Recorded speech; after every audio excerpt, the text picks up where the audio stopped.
Kings. Chapter 1. Moab rebelled against Israel after the death of Ahab. Ahaziah fell down through the lattice in his upper room, that was in Samaria, and was sick. So he sent messengers, and said to them, Go, inquire of Baal-zebub, the god of Ekron, whether I will recover of this sickness. But Yahweh's angel said to Elijah the Tishbite, Arise, go up to meet the messengers of the king of Samaria, and tell them, Is it because there is no God in Israel that you go to inquire of Baal-zebub, the god of Ekron? Now therefore Yahweh says, You will not come down from the bed where you have gone up, but you will surely die. Then Elijah departed. The messengers returned to him, and he said to them, Why is it that you have returned? They said to him, A man came up to meet us, and said to us, Go, return to the king who sent you, and tell him, Yahweh says, Is it because there is no God in Israel that you send to inquire of Baal-zebub, the god of Ekron? Therefore you will not come down from the bed where you have gone up, but you will surely die. He said to them, What kind of man was he who came up to meet you, and told you these words? They answered him, He was a hairy man, and wearing a leather belt around his waist. He said, It's Elijah the Tishbite. Then the king sent a captain of 50 with his 50 to him. He went up to him, and behold, he was sitting on the top of the hill. He said to him, Man of God, the king has said, Come down. Elijah answered to the captain of 50, If I am a man of God, then let fire come down from the sky, and consume you and your 50.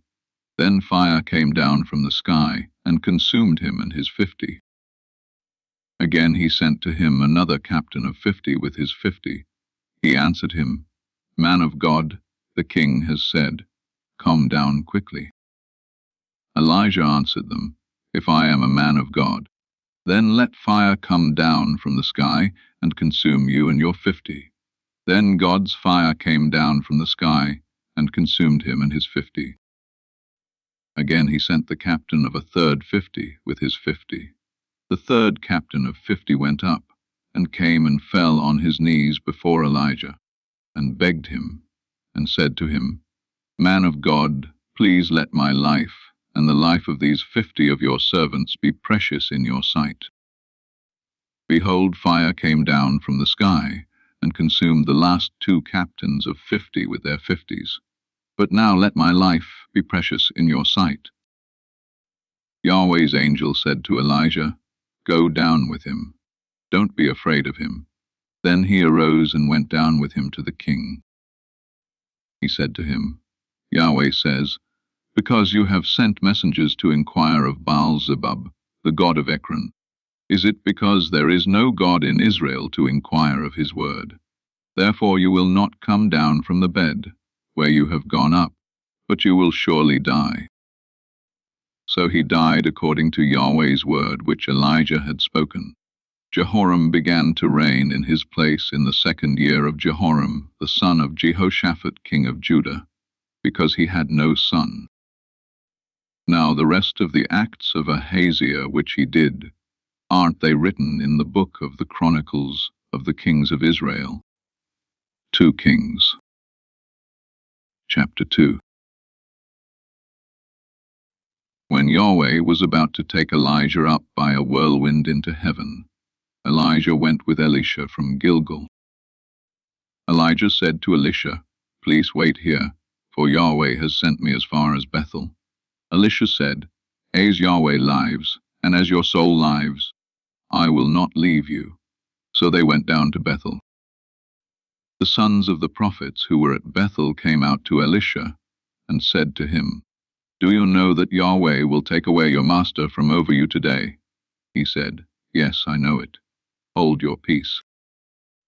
Elijah said to him, Elisha, please wait here, for Yahweh has sent me to Jericho. He said, As Yahweh lives, and as your soul lives, I will not leave you. So they came to Jericho.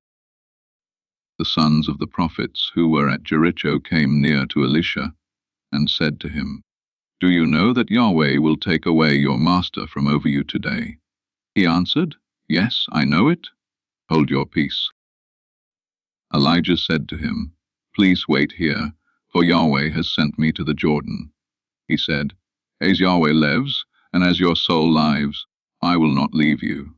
Then they both went on. 50 men of the sons of the prophets went, and stood opposite them at a distance, and they both stood by the Jordan. Elijah took his mantle, and rolled it up, and struck the waters, and they were divided here and there, so that they both went over on dry ground. When they had gone over, Elijah said to Elisha, "Ask what I shall do for you before I am taken from you." Elisha said, "Please let a double portion of your spirit be on me." He said, "You have asked a hard thing. If you see me when I am taken from you, it will be so for you, but if not, it will not be so." As they continued on and talked, behold, a chariot of fire and horses of fire separated them, and Elijah went up by a whirlwind into heaven. Elisha saw it, and he cried, my father, the chariots of Israel and its horsemen." He saw him no more. Then he took hold of his own clothes, and tore them in 2 pieces. He also took up Elijah's mantle that fell from him, and went back and stood by the bank of the Jordan. He took Elijah's mantle that fell from him, and struck the waters, and said, "Where is Yahweh, the God of Elijah?" When he also had struck the waters, they were divided apart, and Elisha went over. When the sons of the prophets who were at Jericho facing him saw him, they said, "The spirit of Elijah rests on Elisha." They came to meet him, and bowed themselves to the ground before him. They said to him, "See now, there are with your servants 50 strong men. Please let them go and seek your master. Perhaps Yahweh's spirit has taken him up, and put him on some mountain or into some valley." He said, "Don't send them." When they urged him until he was ashamed, he said, "Send them." Therefore they sent 50 men, and they searched for 3 days, but didn't find him. They came back to him while he stayed at Jericho, and he said to them, "Didn't I tell you, don't go?" The men of the city said to Elisha, "Behold, please, the situation of this city is pleasant, as my lord sees, but the water is bad, and the land is barren." He said, "Bring me a new jar, and put salt in it." Then they brought it to him. He went out to the spring of the waters, and threw salt into it, and said, "Yahweh says, I have healed these waters. There shall not be from there any more death, or barren wasteland." So the waters were healed to this day, according to Elisha's word which he spoke. He went up from there to Bethel. As he was going up by the way, some youths came out of the city and mocked him, and said to him, "Go up, you Baldy, go up, you Baldy." He looked behind him and saw them, and cursed them in Yahweh's name. Then 2 female bears came out of the woods, and mauled 40, 2 of those youths. He went from there to Mount Carmel, and from there he returned to Samaria. 2 Kings. Chapter 3. Now Jehoram the son of Ahab began to reign over Israel in Samaria in the 18th year of Jehoshaphat king of Judah, and reigned 12 years. He did that which was evil in Yahweh's sight, but not like his father and like his mother, for he put away the pillar of Baal that his father had made. Nevertheless he held to the sins of Jeroboam the son of Nebat, with which he made Israel to sin. He didn't depart from them. Now Mesha king of Moab was a sheep breeder, and he supplied the king of Israel with 100,000 lambs, and the wool of 100,000 rams. But when Ahab was dead, the king of Moab rebelled against the king of Israel. King Jehoram went out of Samaria at that time, and mustered all Israel. He went and sent to Jehoshaphat the king of Judah, saying, "The king of Moab has rebelled against me. Will you go with me against Moab to battle?" He said, "I will go up. I am as you are, my people as your people, my horses as your horses." Then he said, "Which way shall we go up?" Jehoram answered, "The way of the wilderness of Edom." So the king of Israel went with the king of Judah and the king of Edom, and they marched for 7 days along a circuitous route. There was no water for the army or for the animals that followed them.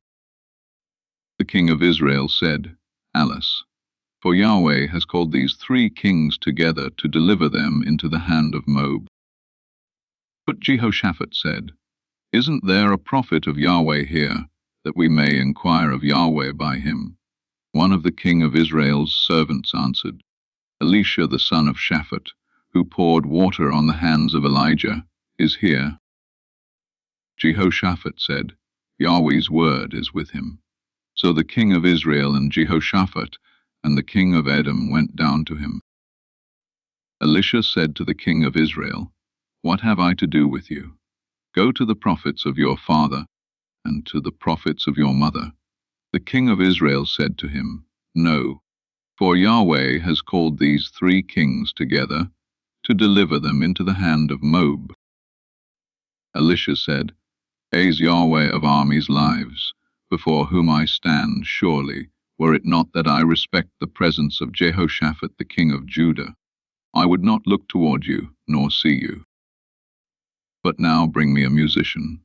When the musician played, Yahweh's hand came on him. He said, "Yahweh says, make this valley full of trenches." For Yahweh says, "You will not see wind, neither will you see rain, yet that valley will be filled with water, and you will drink, both you and your livestock and your other animals." This is an easy thing in Yahweh's sight. He will also deliver the Moabites into your hand. You shall strike every fortified city and every choice city, and shall fell every good tree, and stop all springs of water, and mar every good piece of land with stones. In the morning, about the time of offering the sacrifice, behold, water came by the way of Edom, and the country was filled with water. Now when all the Moabites heard that the kings had come up to fight against them, they gathered themselves together, all who were able to put on armor, young and old, and stood on the border. They rose up early in the morning, and the sun shone on the water, and the Moabites saw the water opposite them, as red as blood. They said, "This is blood. The kings are surely destroyed, and they have struck each other. Now therefore Moab to the plunder." When they came to the camp of Israel, the Israelites rose up and struck the Moabites, so that they fled before them, and they went forward into the land, attacking the Moabites. They beat down the cities, and on every good piece of land each man cast his stone, and filled it. They also stopped all the springs of water, and cut down all the good trees, until in Kir-Hareseth all they left was its stones. However the men, armed with slings, went around it and attacked it. When the king of Moab saw that the battle was too severe for him, he took with him 700 men who drew a sword to break through to the king of Edom, but they could not. Then he took his oldest son, who would have reigned in his place, and offered him for a burnt offering on the wall. There was great wrath against Israel, and they departed from him, and returned to their own land. 2 Kings. Chapter 4. Now a certain woman of the wives of the sons of the prophets cried out to Elisha, saying, "Your servant my husband is dead. You know that your servant feared Yahweh. Now the creditor has come to take for himself my 2 children to be slaves." Elisha said to her, "What should I do for you? Tell me, what do you have in the house?" She said, Your servant has nothing in the house except a pot of oil." Then he said, "Go, borrow empty containers from all your neighbors.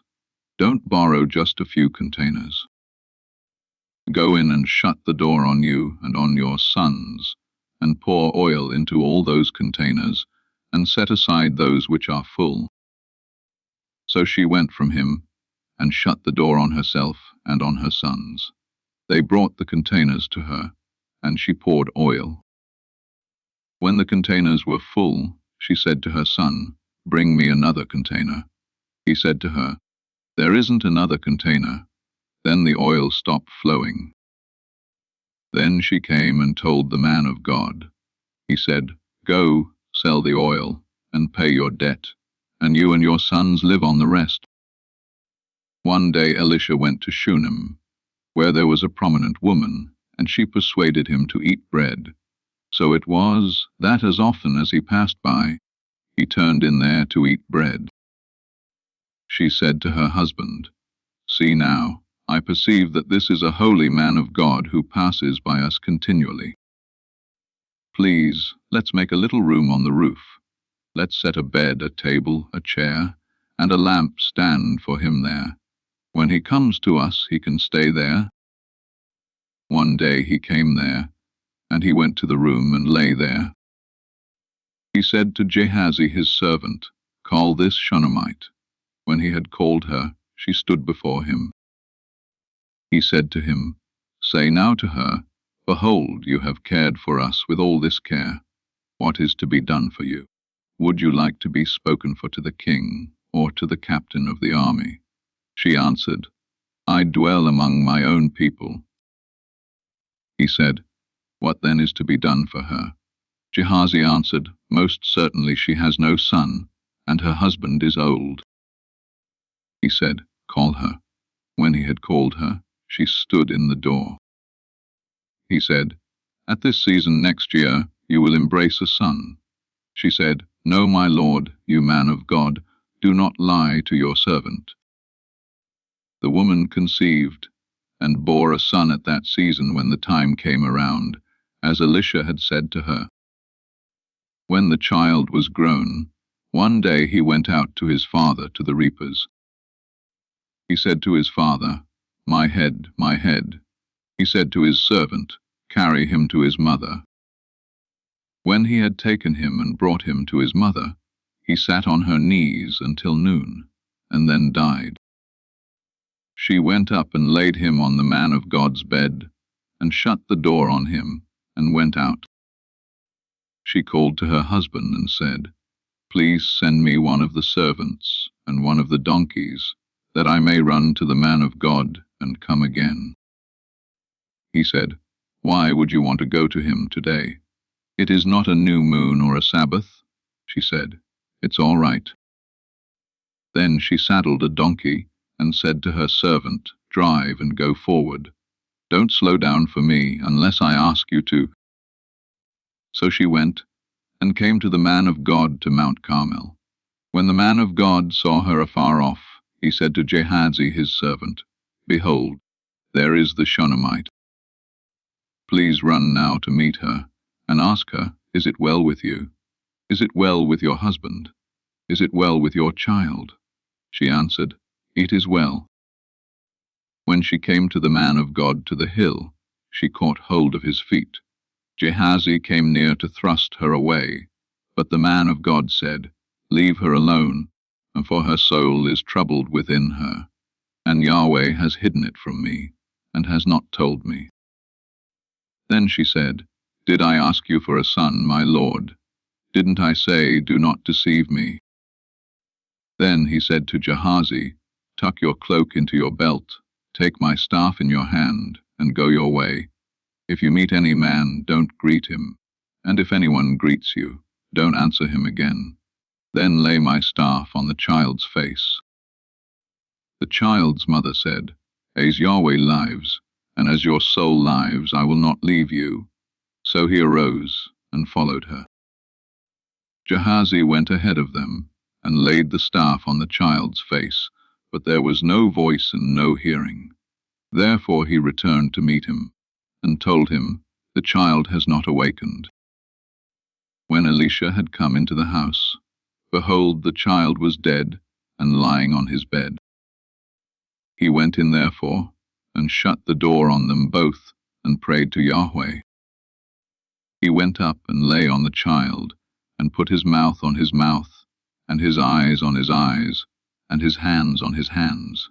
He stretched himself on him, and the child's flesh grew warm. Then he returned, and walked in the house once back and forth, then went up and stretched himself out on him. Then the child sneezed 7 times, and the child opened his eyes. He called Gehazi and said, "Call this Shunammite." So he called her. When she had come in to him, he said, "Take up your son." Then she went in, fell at his feet, and bowed herself to the ground. Then she picked up her son and went out. Elisha came again to Gilgal.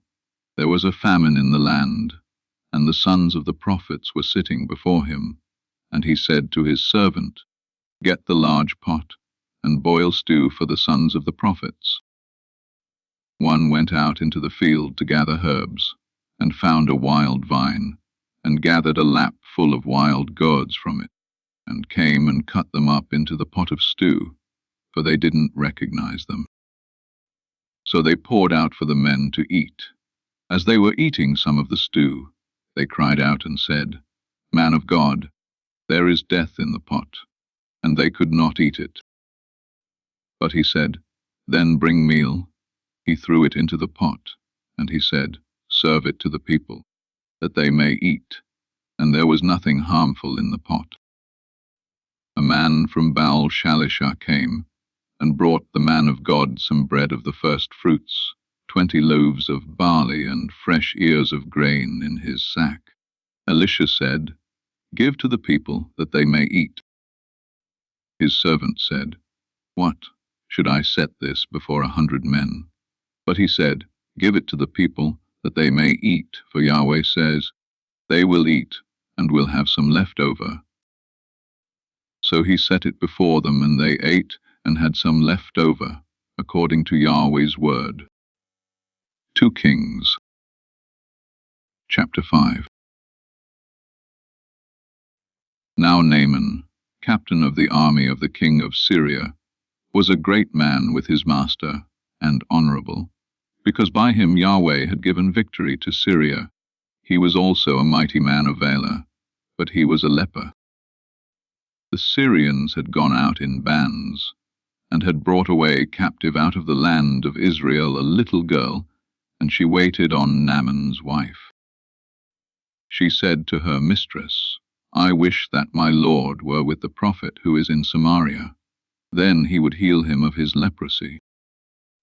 Someone went in and told his lord, saying, "The girl who is from the land of Israel said this." The king of Syria said, "Go now, and I will send a letter to the king of Israel." He departed, and took with him 10 talents of silver, 6,000 pieces of gold, and 10 changes of clothing. He brought the letter to the king of Israel, saying, "Now when this letter has come to you, behold, I have sent Naaman my servant to you, that you may heal him of his leprosy." When the king of Israel had read the letter, he tore his clothes and said, "Am I God, to kill and to make alive, that this man sends to me to heal a man of his leprosy? But please consider, and see how he seeks a quarrel against me." It was so, when Elisha the man of God heard that the king of Israel had torn his clothes, that he sent to the king, saying, "Why have you torn your clothes? Let him come now to me, and he shall know that there is a prophet in Israel." So Naaman came with his horses and with his chariots, and stood at the door of the house of Elisha. Elisha sent a messenger to him, saying, "Go and wash in the Jordan 7 times, and your flesh shall come again to you, and you shall be clean." But Naaman was angry, and went away and said, "Behold, I thought, he will surely come out to me, and stand, and call on the name of Yahweh his God, and wave his hand over the place, and heal the leper." Aren't Abana and Pharpar, the rivers of Damascus, better than all the waters of Israel? Couldn't I wash in them and be clean?" So he turned and went away in a rage. His servants came near and spoke to him, and said, "My father, if the prophet had asked you do some great thing, wouldn't you have done it? How much rather then, when he says to you, 'Wash and be clean'?" Then went he down, and dipped himself 7 times in the Jordan, according to the saying of the man of God, and his flesh was restored like the flesh of a little child, and he was clean. He returned to the man of God, he and all his company, and came and stood before him. And he said, "See now, I know that there is no God in all the earth, but in Israel. Now therefore please take a gift from your servant." But he said, "As Yahweh lives, before whom I stand, I will receive none." He urged him to take it, but he refused. Naaman said, "If not, then please let 2 mules load of earth be given to your servant, for your servant will from now on offer neither burnt offering nor sacrifice to other gods, but to Yahweh. In this thing may Yahweh pardon your servant. When my master goes into the house of Rimmon to worship there, and he leans on my hand, and I bow myself in the house of Rimmon. When I bow myself in the house of Rimmon, may Yahweh pardon your servant in this thing." He said to him, "Go in peace." So he departed from him a little way. But Gehazi, the servant of Elisha the man of God, said, "Behold, my master has spared this Naaman the Syrian, in not receiving at his hands that which he brought. As Yahweh lives, I will run after him, and take something from him." So Gehazi followed after Naaman. When Naaman saw one running after him, he came down from the chariot to meet him, and said, "Is all well?" He said, "All is well. My master has sent me, saying, Behold, even now 2 young men of the sons of the prophets have come to me from the hill country of Ephraim. Please give them a talent of silver and 2 changes of clothing." Naaman said, "Be pleased to take 2 talents. He urged him, and bound 2 talents of silver in 2 bags, with 2 changes of clothing, and laid them on 2 of his servants, and they carried them before him. When he came to the hill, he took them from their hand, and stored them in the house. Then he let the men go, and they departed. But he went in, and stood before his master.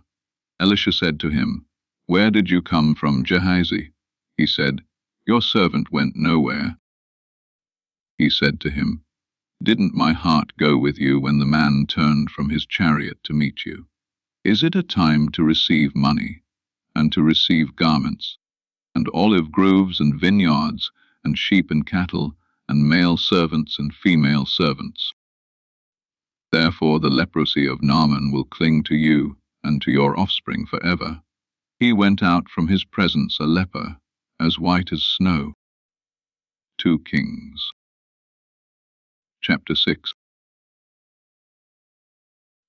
The sons of the prophets said to Elisha, "See now, the place where we live and meet with you is too small for us. Please let us go to the Jordan, and each man take a beam from there, and let's make us a place there where we may live." He answered, "Go." One said, "Please be pleased to go with your servants." He answered, "I will go." So he went with them. When they came to the Jordan, they cut down wood. But as one was cutting down a tree, the axe head fell into the water. Then he cried out and said, "Alas, my master, for it was borrowed." The man of God asked, "Where did it fall?" He showed him the place. He cut down a stick, threw it in there, and made the iron float. He said, "Take it." So he put out his hand and took it. Now the king of Syria was at war against Israel, and he took counsel with his servants, saying, "My camp will be in such and such a place." The man of God sent to the king of Israel, saying, Beware that you not pass this place, for the Syrians are coming down there.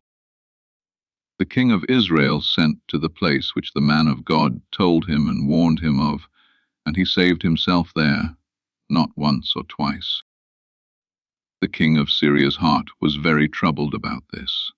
He called his servants and said to them, "Won't you show me which of us is for the king of Israel?" One of his servants said, "No, my lord, O king, but Elisha the prophet who is in Israel tells the king of Israel the words that you speak in your bedroom." He said, "Go and see where he is, that I may send and get him." He was told, "Behold, he is in Jotham." Therefore he sent horses, chariots, and a great army there. They came by night and surrounded the city. When the servant of the man of God had risen early and gone out, behold, an army with horses and chariots was around the city. His servant said to him, "Alas, my master, what shall we do?"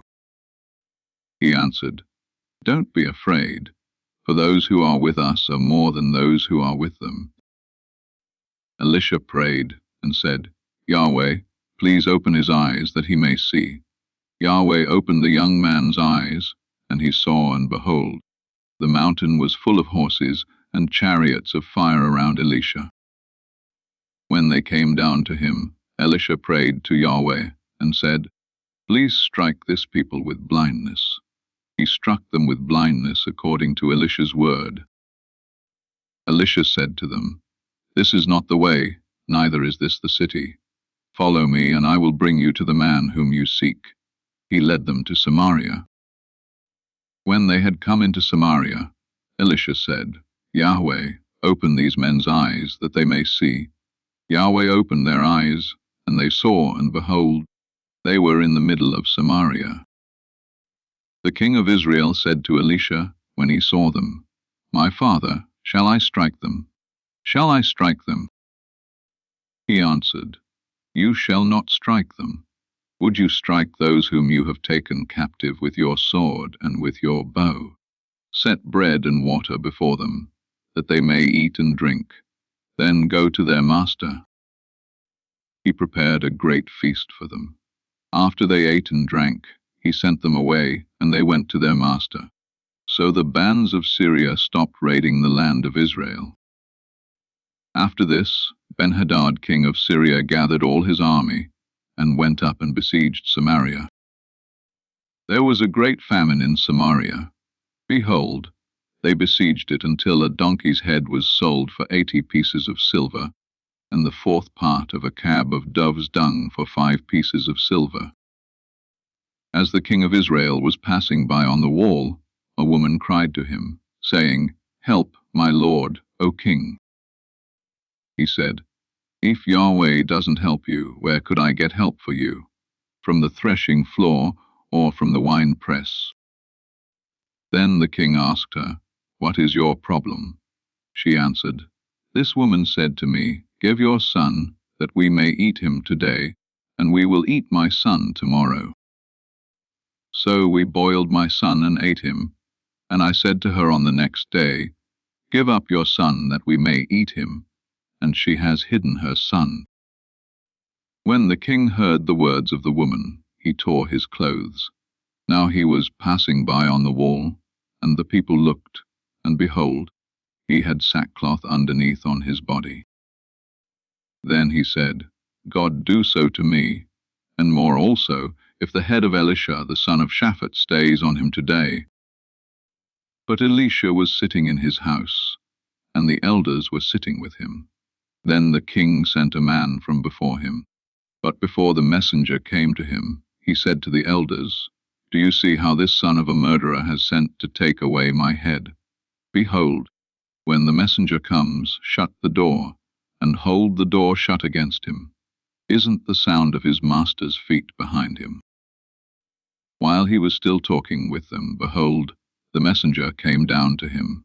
Then he said, "Behold, this evil is from Yahweh. Why should I wait for Yahweh any longer?" 2 Kings. Chapter 7. Elisha said, Hear Yahweh's word. Yahweh says, Tomorrow about this time a seah of fine flour will be sold for a shekel, and 2 seahs of barley for a shekel, in the gate of Samaria. Then the captain on whose hand the king leaned answered the man of God, and said, Behold, if Yahweh made windows in heaven, could this thing be? He said, Behold, you will see it with your eyes, but will not eat of it. Now there were 4 leprous men at the entrance of the gate. They said to one another, Why do we sit here until we die? If we say, We will enter into the city, then the famine is in the city, and we will die there. If we sit still here, we also die. Now therefore come, and let's surrender to the army of the Syrians. If they save us alive, we will live, and if they kill us, we will only die. They rose up in the twilight to go to the camp of the Syrians. When they had come to the outermost part of the camp of the Syrians, behold, no man was there.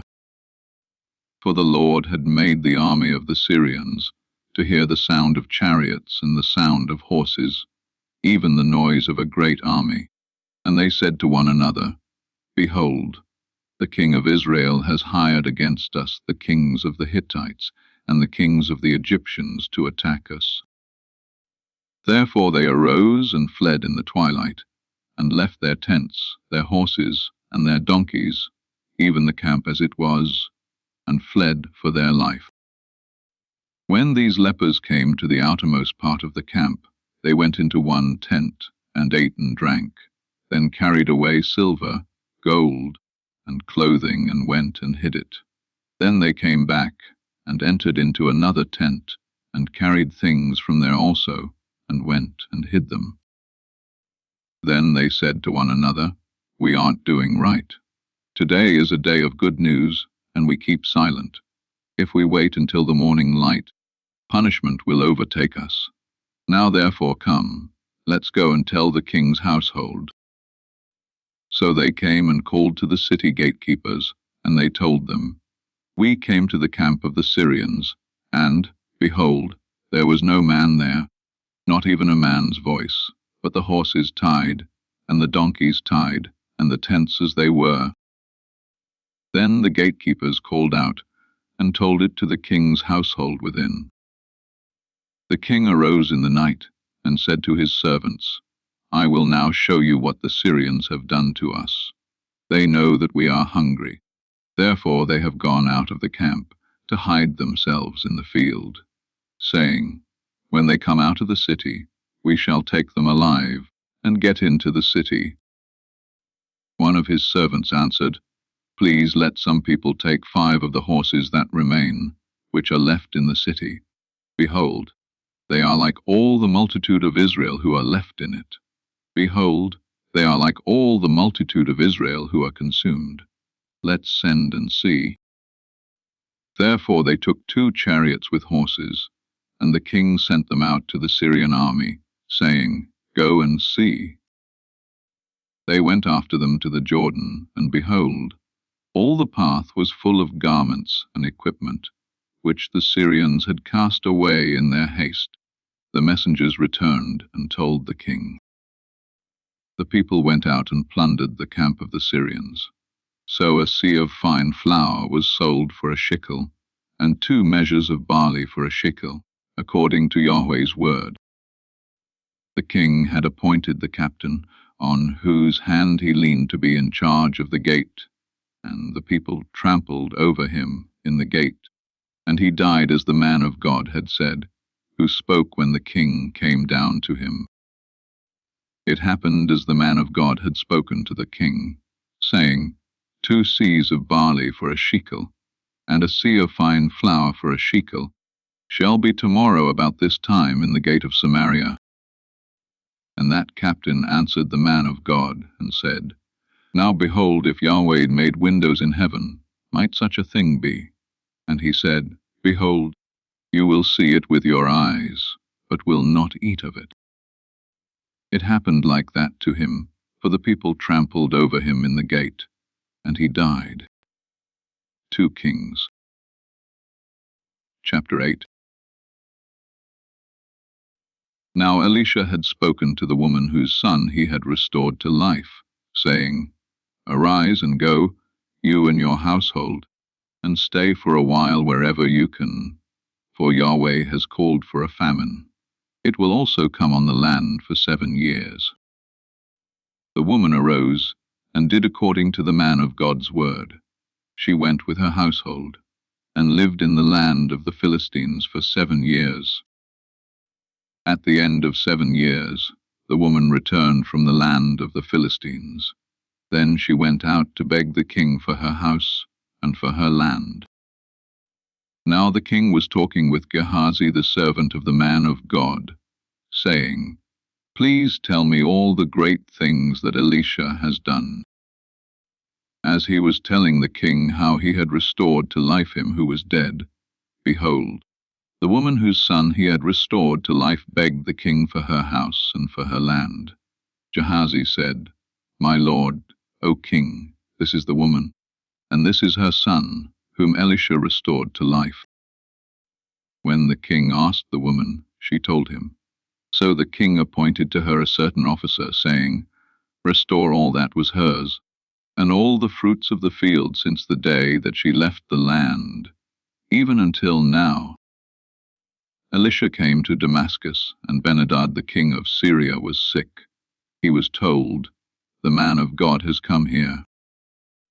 The king said to Hazael, "Take a present in your hand, and go meet the man of God, and inquire of Yahweh by him, saying, Will I recover from this sickness?"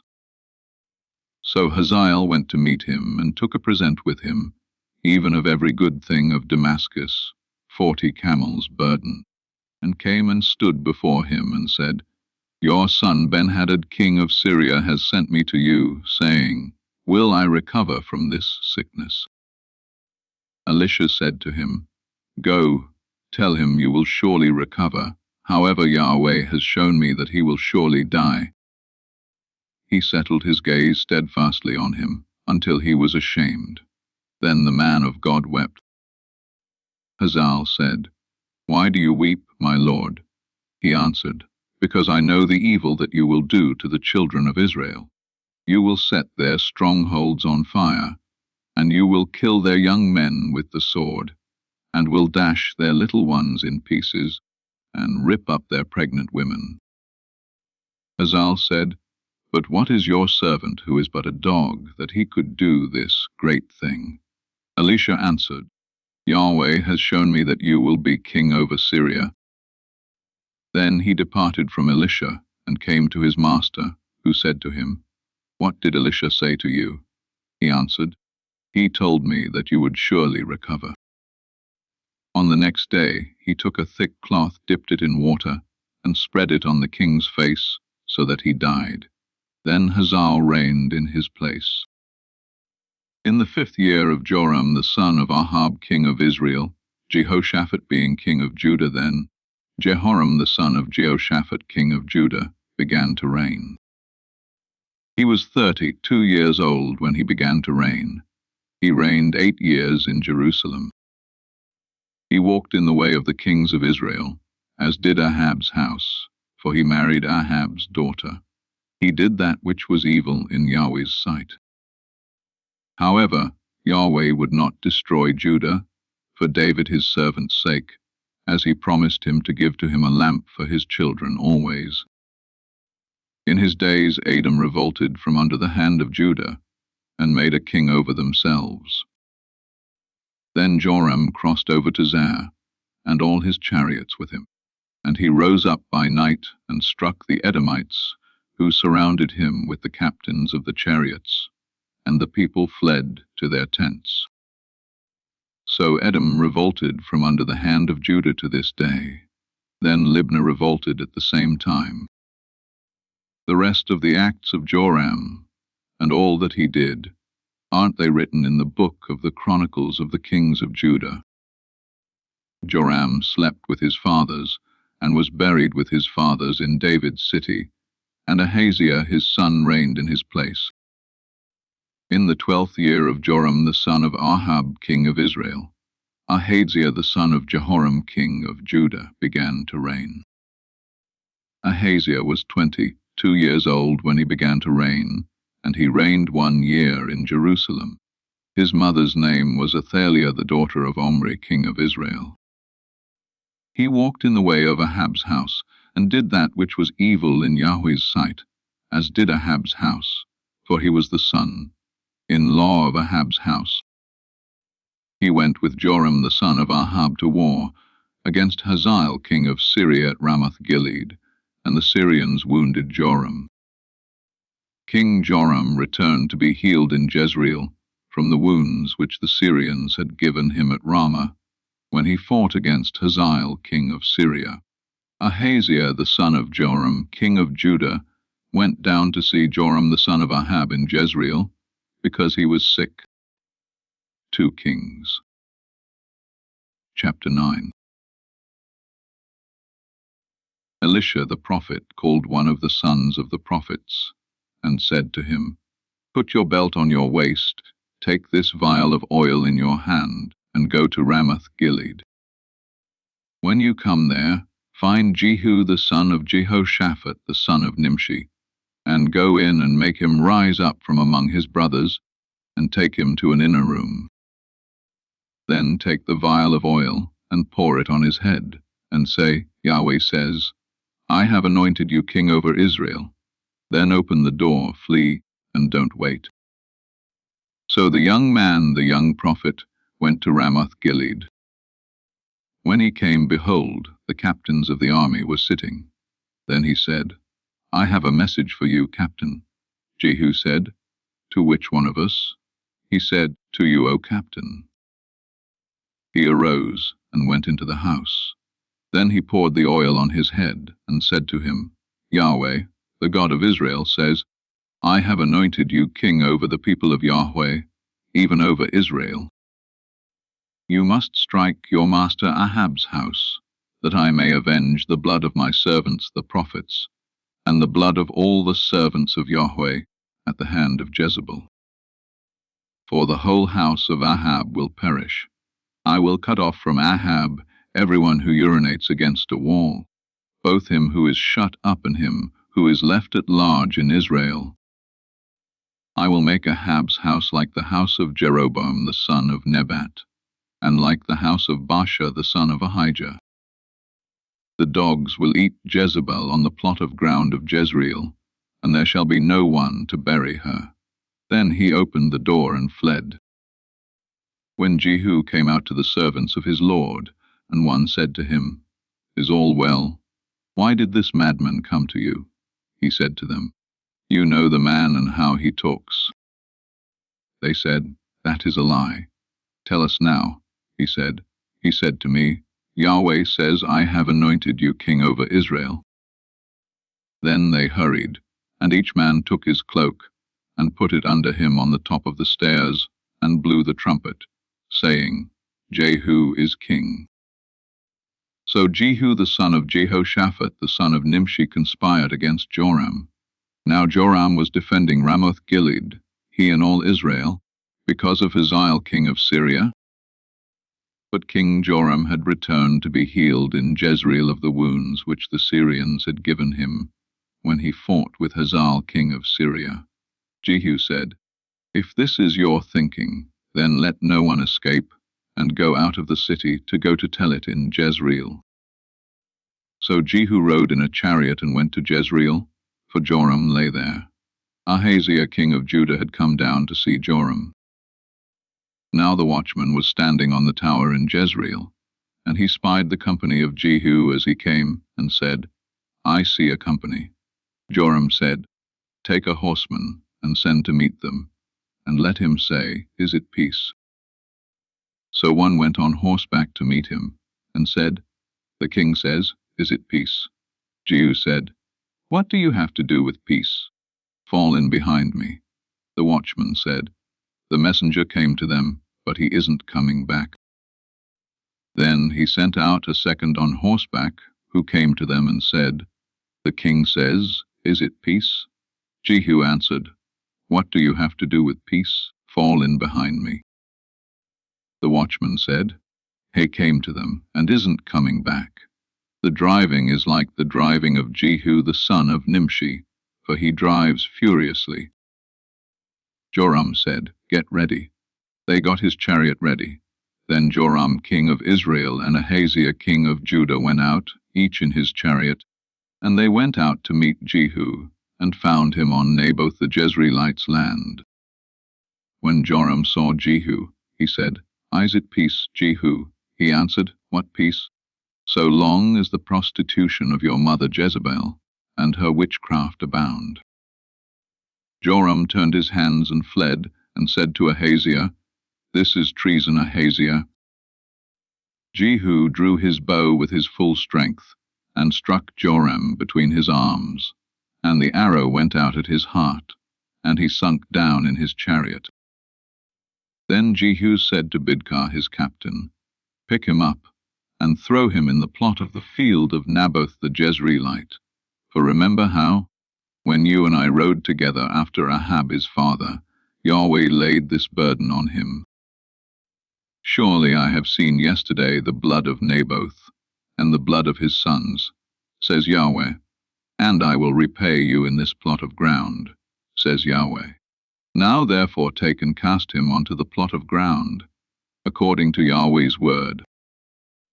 But when Ahaziah the king of Judah saw this, he fled by the way of the garden house.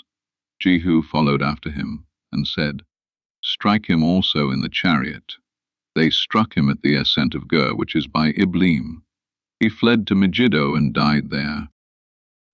His servants carried him in a chariot to Jerusalem, and buried him in his tomb with his fathers in David's city. In the 11th year of Joram the son of Ahab, Ahaziah began to reign over Judah. When Jehu had come to Jezreel, Jezebel heard of it, and she painted her eyes, and adorned her head, and looked out at the window. As Jehu entered in at the gate, she said, "Do you come in peace, Zimri, you murderer of your master?" He lifted up his face to the window and said, "Who is on my side? Who?" 2 or 3 eunuchs looked out at him. He said, "Throw her down." So they threw her down, and some of her blood was sprinkled on the wall and on the horses. Then he trampled her underfoot. When he had come in, he ate and drank. Then he said, "See now to this cursed woman, and bury her, for she is a king's daughter." They went to bury her, but they found no more of her than the skull, the feet, and the palms of her hands. Therefore they came back and told him. He said, "This is Yahweh's word, which he spoke by his servant Elijah the Tishbite, saying, The dogs will eat the flesh of Jezebel on the plot of Jezreel, and the body of Jezebel will be as dung on the surface of the field on Jezreel's land, so that they won't say, 'This is Jezebel.'" 2 Kings. Chapter 10. Now Ahab had 70 sons in Samaria. Jehu wrote letters and sent them to Samaria, to the rulers of Jezreel, even the elders, and to those who brought up Ahab's sons, saying, "Now as soon as this letter comes to you, since your master's sons are with you, and you have chariots and horses, a fortified city also, and armor, select the best and fittest of your master's sons, set him on his father's throne, and fight for your master's house." But they were exceedingly afraid, and said, "Behold, the 2 kings didn't stand before him. How then shall we stand?" He who was over the household, and he who was over the city, the elders also, and those who raised the children, sent to Jehu, saying, "We are your servants, and will do all that you ask us. We will not make any man king. You do that which is good in your eyes." Then he wrote a letter the second time to them, saying, "If you are on my side, and if you will listen to my voice, take the heads of the men who are your master's sons, and come to me to Jezreel by tomorrow this time." Now the king's sons, being 70 persons, were with the great men of the city, who brought them up. When the letter came to them, they took the king's sons and killed them, even 70 people, and put their heads in baskets, and sent them to him to Jezreel. A messenger came and told him, "They have brought the heads of the king's sons." He said, "Lay them in 2 heaps at the entrance of the gate until the morning." In the morning he went out and stood, and said to all the people, "You are righteous. Behold, I conspired against my master and killed him. But who killed all these? Know now that nothing will fall to the earth of Yahweh's word, which Yahweh spoke concerning Ahab's house. For Yahweh has done that which he spoke by his servant Elijah." So Jehu struck all that remained of Ahab's house in Jezreel, with all his great men, his familiar friends, and his priests, until he left him no one remaining. He arose and departed, and went to Samaria, as he was at the shearing house of the shepherds on the way. Jehu met with the brothers of Ahaziah king of Judah, and said, "Who are you?" They answered, "We are the brothers of Ahaziah. We are going down to greet the children of the king and the children of the queen." He said, "Take them alive." They took them alive, and killed them at the pit of the shearing house, even 42 men. He didn't leave any of them. When he had departed from there, he met Jehonadab the son of Rechab coming to meet him. He greeted him, and said to him, "Are your heart right, as my heart is with your heart?" Jehonadab answered, "It is. If it is, give me your hand." He gave him his hand, and he took him up to him into the chariot. He said, "Come with me, and see my zeal for Yahweh." So they made him ride in his chariot. When he came to Samaria, he struck all who remained to Ahab in Samaria, until he had destroyed them, according to Yahweh's word which he spoke to Elijah. Jehu gathered all the people together, and said to them, "Ahab served Baal a little, but Jehu will serve him much. Now therefore call to me all the prophets of Baal, all of his worshippers, and all of his priests. Let no one be absent, for I have a great sacrifice to Baal. Whoever is absent, he shall not live." But Jehu did deceptively, intending to destroy the worshippers of Baal. Jehu said, "Sanctify a solemn assembly for Baal." So they proclaimed it. Jehu sent through all Israel, and all the worshippers of Baal came, so that there was not a man left that didn't come. They came into the house of Baal, and the house of Baal was filled from one end to another. He said to him who kept the wardrobe, "Bring out robes for all the worshippers of Baal." So he brought robes out to them. Jehu went with Jehonadab the son of Rechab into the house of Baal. Then he said to the worshippers of Baal, "Search, and see that none of the servants of Yahweh are here with you, but only the worshippers of Baal." So they went in to offer sacrifices and burnt offerings. Now Jehu had appointed for himself 80 men outside, and said, "If any of the men whom I bring into your hands escape, he who lets him go, his life shall be for the life of him." As soon as he had finished offering the burnt offering, Jehu said to the guard and to the captains, "Go in and kill them. Let no one escape." So they struck them with the edge of the sword. The guard and the captains threw the bodies out, and went to the inner shrine of the house of Baal. They brought out the pillars that were in the house of Baal, and burned them. They broke down the pillar of Baal, and broke down the house of Baal, and made it a latrine to this day. Thus Jehu destroyed Baal out of Israel. However, Jehu didn't depart from the sins of Jeroboam the son of Nebat, with which he made Israel to sin, the golden calves that were in Bethel, and that were in Dan. Yahweh said to Jehu, "Because you have done well in executing that which is right in my eyes, and have done to Ahab's house according to all that was in my heart, your descendants shall sit on the throne of Israel to the 4th generation." But Jehu took no heed to walk in the law of Yahweh, the God of Israel, with all his heart. He didn't depart from the sins of Jeroboam, with which he made Israel to sin. In those days Yahweh began to cut away parts of Israel, and Hazael struck them in all the borders of Israel. From the Jordan eastward, all the land of Gilead, the Gadites, and the Reubenites, and the Manassites, from Aroer, which is by the valley of the Arnon, even Gilead and Bashan. Now the rest of the acts of Jehu, and all that he did, and all his might, aren't they written in the book of the Chronicles of the kings of Israel? Jehu slept with his fathers, and they buried him in Samaria. Jehoahaz his son reigned in his place. The time that Jehu reigned over Israel in Samaria was 28 years. 2 Kings. Chapter 11. Now when Athaliah, the mother of Ahaziah, saw that her son was dead, she arose and destroyed all the royal offspring. But Jehosheba, the daughter of King Joram, sister of Ahaziah, took Joash the son of Ahaziah, and stole him away from among the king's sons who were slain, even him and his nurse, and put them in the bedroom, and they hid him from Athaliah, so that he was not slain.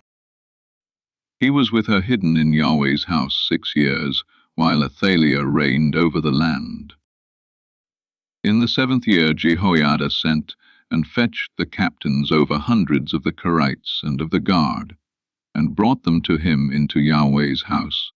And he made a covenant with them, and made a covenant with them in Yahweh's house, and showed them the king's son. He commanded them, saying, This is what you must do. 1/3 of you who come in on the Sabbath shall be keepers of the watch of the king's house. 1/3 of you shall be at the gate, sir, and 1/3 of you at the gate behind the guard. So you shall keep the watch of the house, and be a barrier. The 2 companies of you, even all who go out on the Sabbath, shall keep the watch of Yahweh's house around the king. You shall surround the king, every man with his weapons in his hand, and he who comes within the ranks, let him be slain. Be with the king when he goes out, and when he comes in. The captains over hundreds did according to all that Jehoiada the priest commanded, and they each took his men, those who were to come in on the Sabbath with those who were to go out on the Sabbath, and came to Jehoiada the priest. The priest delivered to the captains over hundreds the spears and shields that had been King David's, which were in Yahweh's house. The guard stood, every man with his weapons in his hand, from the right side of the house to the left side of the house, along by the altar and the house, around the king. Then he brought out the king's son, and put the crown on him, and gave him the covenant, and they made him king and anointed him, and they clapped their hands and said, Long live the king. When Athaliah heard the noise of the guard and of the people, she came to the people into Yahweh's house. And she looked, and behold, the king stood by the pillar, as the tradition was, with the captains and the trumpets by the king, and all the people of the land rejoiced and blew trumpets. Then Athaliah tore her clothes and cried, Treason! Treason! Jehoiada the priest commanded the captains of hundreds who were set over the army, and said to them, Bring her out between the ranks. Kill anyone who follows her with the sword. For the priest said, Don't let her be slain in Yahweh's house. So they seized her, and she went by the way of the horses' entry to the king's house, and she was slain there. Jehoiada made a covenant between Yahweh and the king and the people, that they should be Yahweh's people, also between the king and the people. All the people of the land went to the house of Baal, and broke it down. They broke his altars and his images in pieces thoroughly, and killed Mattan the priest of Baal before the altars. The priest appointed officers over Yahweh's house. He took the captains over hundreds, and the Kerites, and the guard, and all the people of the land. And they brought down the king from Yahweh's house, and came by the way of the gate of the guard to the king's house. He sat on the throne of the kings. So all the people of the land rejoiced, and the city was quiet. They had slain Athaliah with the sword at the king's house. Joash was 7 years old when he began to reign. 2 Kings. Chapter 12. Joash began to reign in the 7th year of Jehu, and he reigned 40 years in Jerusalem. His mother's name was Zibiah of Beersheba. Joash did that which was right in Yahweh's eyes all his days in which Jehoiada the priest instructed him. However, the high places were not taken away. The people still sacrificed and burned incense in the high places. Joash said to the priests, "All the money of the holy things that is brought into Yahweh's house, in current money, the money of the people for whom each man is evaluated, and all the money that it comes into any man's heart to bring into Yahweh's house, let the priests take it to them, each man from his donor, and they shall repair the damage to the house, wherever any damage is found." But it was so, that in the 23rd year of King Joash the priests had not repaired the damage to the house. Then King Joash called for Jehoiada the priest, and for the other priests, and said to them, "Why aren't you repairing the damage to the house? Now therefore take no more money from your treasurers, but deliver it for repair of the damage to the house." The priests consented that they should take no more money from the people, and not repair the damage to the house. But Jehoiada the priest took a chest, and bored a hole in its lid, and set it beside the altar, on the right side as one comes into Yahweh's house, and the priests who kept the threshold put all the money that was brought into Yahweh's house into it.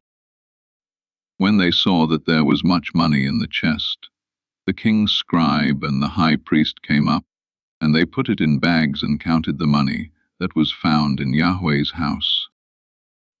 They gave the money that was weighed out into the hands of those who did the work, who had the oversight of Yahweh's house, and they paid it out to the carpenters and the builders who worked on Yahweh's house, and to the masons and the stone cutters, and for buying timber and cut stone to repair the damage to Yahweh's house, and for all that was laid out for the house to repair it. But there were not made for Yahweh's house cups of silver, snuffers, basins, trumpets, any vessels of gold or vessels of silver, of the money that was brought into Yahweh's house. For they gave that to those who did the work, and repaired Yahweh's house with it. Moreover, they didn't demand an accounting from the men into whose hand they delivered the money to give to those who did the work, for they dealt faithfully. The money for the trespass offerings and the money for the sin offerings was not brought into Yahweh's house. It was the priests. Then Hazael king of Syria went up and fought against Gath, and took it, and Hazael set his face to go up to Jerusalem. Joash king of Judah took all the holy things that Jehoshaphat and Jehoram and Ahaziah, his fathers, kings of Judah, had dedicated, and his own holy things, and all the gold that was found in the treasures of Yahweh's house, and of the king's house, and sent it to Hazael king of Syria, and he went away from Jerusalem. Now the rest of the acts of Joash, and all that he did, aren't they written in the book of the Chronicles of the kings of Judah? His servants arose and made a conspiracy, and struck Joash at the house of Millo, on the way that goes down to Silla. For Josachar the son of Shemeath, and Jehozabad the son of Shomer, his servants, struck him, and he died, and they buried him with his fathers in David's city, and Amaziah his son reigned in his place. 2 Kings. Chapter 13. In the 23rd year of Joash the son of Ahaziah, king of Judah, Jehoahaz the son of Jehu began to reign over Israel in Samaria for 17 years. He did that which was evil in Yahweh's sight, and followed the sins of Jeroboam the son of Nebat, with which he made Israel to sin. He didn't depart from it. Yahweh's anger burned against Israel, and he delivered them into the hand of Hazael king of Syria, and into the hand of Ben-Hadad the son of Hazael continually. Jehoahaz begged Yahweh, and Yahweh listened to him, for he saw the oppression of Israel, how the king of Syria oppressed them. Yahweh gave Israel a saviour, so that they went out from under the hand of the Syrians, and the children of Israel lived in their tents as before. And nevertheless they didn't depart from the sins of the house of Jeroboam, with which he made Israel to sin, but walked in them. And the Asherah also remained in Samaria. For he didn't leave to Jehoahaz of the people any more than 50 horsemen, and 10 chariots, and 10,000 footmen. For the king of Syria destroyed them, and made them like the dust in threshing. Now the rest of the acts of Jehoahaz, and all that he did, and his might, aren't they written in the book of the Chronicles of the kings of Israel? And Jehoahaz slept with his fathers, and they buried him in Samaria, and Joash his son reigned in his place. In the 37th year of Joash king of Judah, Jehoash the son of Jehoahaz began to reign over Israel in Samaria for 16 years. He did that which was evil in Yahweh's sight. He didn't depart from all the sins of Jeroboam the son of Nebat, with which he made Israel to sin, but he walked in them. Now the rest of the acts of Joash, and all that he did, and his might with which he fought against Amaziah king of Judah, aren't they written in the book of the Chronicles of the kings of Israel? Joash slept with his fathers, and Jeroboam sat on his throne. Joash was buried in Samaria with the kings of Israel. Now Elisha became sick with the illness of which he died, and Joash the king of Israel came down to him, and wept over him, and said, my father, the chariots of Israel and its horsemen. Elisha said to him, take bow and arrows, and he took bow and arrows for himself. He said to the king of Israel, put your hand on the bow, and he put his hand on it. Elisha laid his hands on the king's hands. He said, open the window eastward, and he opened it.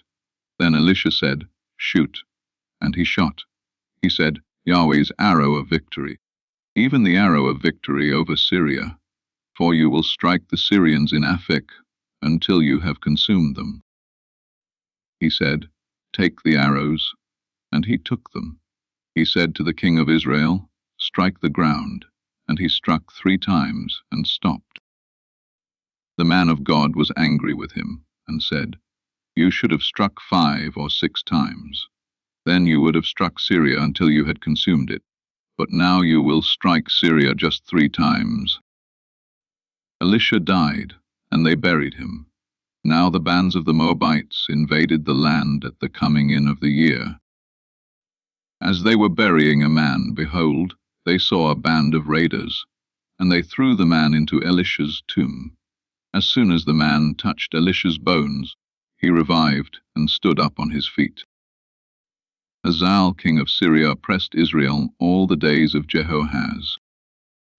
But Yahweh was gracious to them, and had compassion on them, and favored them because of his covenant with Abraham, Isaac, and Jacob, and would not destroy them, and he didn't cast them from his presence as yet. Hazael king of Syria died, and Ben-Hadad his son reigned in his place. Jehoash the son of Jehoahaz took again out of the hand of Ben-Hadad the son of Hazael the cities which he had taken out of the hand of Jehoahaz his father by war. Joash struck him 3 times, and recovered the cities of Israel. 2 Kings. Chapter 14. In the 2nd year of Joash, son of Joahaz, king of Israel, Amaziah the son of Joash, king of Judah, began to reign. He was 25 years old when he began to reign, and he reigned 29 years in Jerusalem. His mother's name was Jehoahaz of Jerusalem.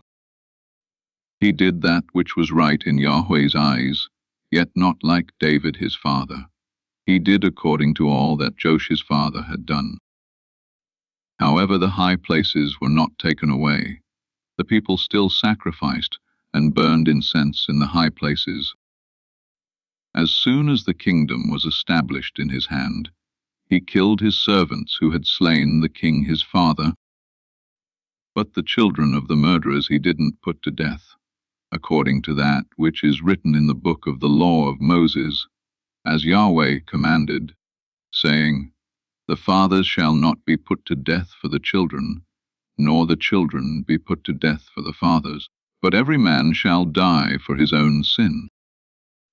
He killed 10,000 Edomites in the valley of Salt, and took Selah by war, and called its name Joktheel, to this day. Then Amaziah sent messengers to Jehoash, the son of Jehoahaz, son of Jehu, king of Israel, saying, Come, let's look one another in the face. Jehoash the king of Israel sent to Amaziah king of Judah, saying, The thistle that was in Lebanon sent to the cedar that was in Lebanon, saying, Give your daughter to my son as wife. Then a wild animal that was in Lebanon passed by, and trampled down the thistle. You have indeed struck Edom, and your heart has lifted you up. Enjoy the glory of it, and stay at home. For why should you meddle to your harm, that you fall, even you and Judah with you? But Amaziah would not listen. So Jehoash king of Israel went up, and he and Amaziah king of Judah looked one another in the face at Beth-shemesh, which belongs to Judah. Judah was defeated by Israel, and each man fled to his tent. Jehoash king of Israel took Amaziah king of Judah, the son of Jehoash the son of Ahaziah, at Beth-shemesh, and came to Jerusalem, then broke down the wall of Jerusalem from the gate of Ephraim to the corner gate, 400 cubits. He took all the gold and silver, and all the vessels that were found in Yahweh's house, and in the treasures of the king's house, the hostages also, and returned to Samaria. Now the rest of the acts of Jehoash which he did, and his might, and how he fought with Amaziah king of Judah, aren't they written in the book of the Chronicles of the kings of Israel? Jehoash slept with his fathers, and was buried in Samaria with the kings of Israel, and Jeroboam his son reigned in his place. Amaziah the son of Joash king of Judah lived after the death of Jehoash son of Jehoahaz, king of Israel, 15 years. Now the rest of the acts of Amaziah, aren't they written in the book of the Chronicles of the kings of Judah? They made a conspiracy against him in Jerusalem, and he fled to Lachish, but they sent after him to Lachish and killed him there. They brought him on horses, and he was buried at Jerusalem with his fathers in David's city. All the people of Judah took Azariah, who was 16 years old, and made him king in the place of his father Amaziah. He built Elath and restored it to Judah. After that the king slept with his fathers. In the 15th year of Amaziah the son of Joash king of Judah, Jeroboam the son of Joash king of Israel began to reign in Samaria for 41 years. He did that which was evil in Yahweh's sight. He didn't depart from all the sins of Jeroboam the son of Nebat, with which he made Israel to sin. He restored the border of Israel from the entrance of Hamath to the sea of the Arabah, according to Yahweh, the God of Israel's word, which he spoke by his servant Jonah the son of Amittai, the prophet, who was from Gath-hepher. For Yahweh saw the affliction of Israel, that it was very bitter for all, slave and free, and there was no helper for Israel. Yahweh didn't say that he would blot out the name of Israel from under the sky, but he saved them by the hand of Jeroboam the son of Joash. Now the rest of the acts of Jeroboam, and all that he did, and his might, how he fought, and how he recovered Damascus and Hamath, which had belonged to Judah, for Israel, aren't they written in the book of the Chronicles of the Kings of Israel? Jeroboam slept with his fathers, even with the kings of Israel, and Zechariah his son reigned in his place. 2 Kings. Chapter 15. In the 27th year of Jeroboam king of Israel, Azariah son of Amaziah king of Judah began to reign. He was 16 years old when he began to reign, and he reigned 52 years in Jerusalem. His mother's name was Jechaliah of Jerusalem. He did that which was right in Yahweh's eyes, according to all that his father Amaziah had done. However, the high places were not taken away. The people still sacrificed and burned incense in the high places. Yahweh struck the king, so that he was a leper to the day of his death, and lived in a separate house. Jotham the king's son was over the household, judging the people of the land. Now the rest of the acts of Azariah, and all that he did, aren't they written in the book of the Chronicles of the Kings of Judah?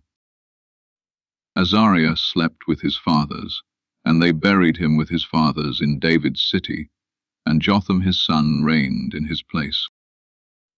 In the 38th year of Azariah king of Judah, Zechariah the son of Jeroboam reigned over Israel in Samaria 6 months.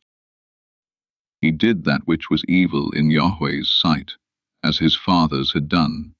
He didn't depart from the sins of Jeroboam the son of Nebat, with which he made Israel to sin. Shallum the son of Jabesh conspired against him, and struck him before the people and killed him, and reigned in his place. Now the rest of the acts of Zechariah, behold, they are written in the book of the Chronicles of the Kings of Israel.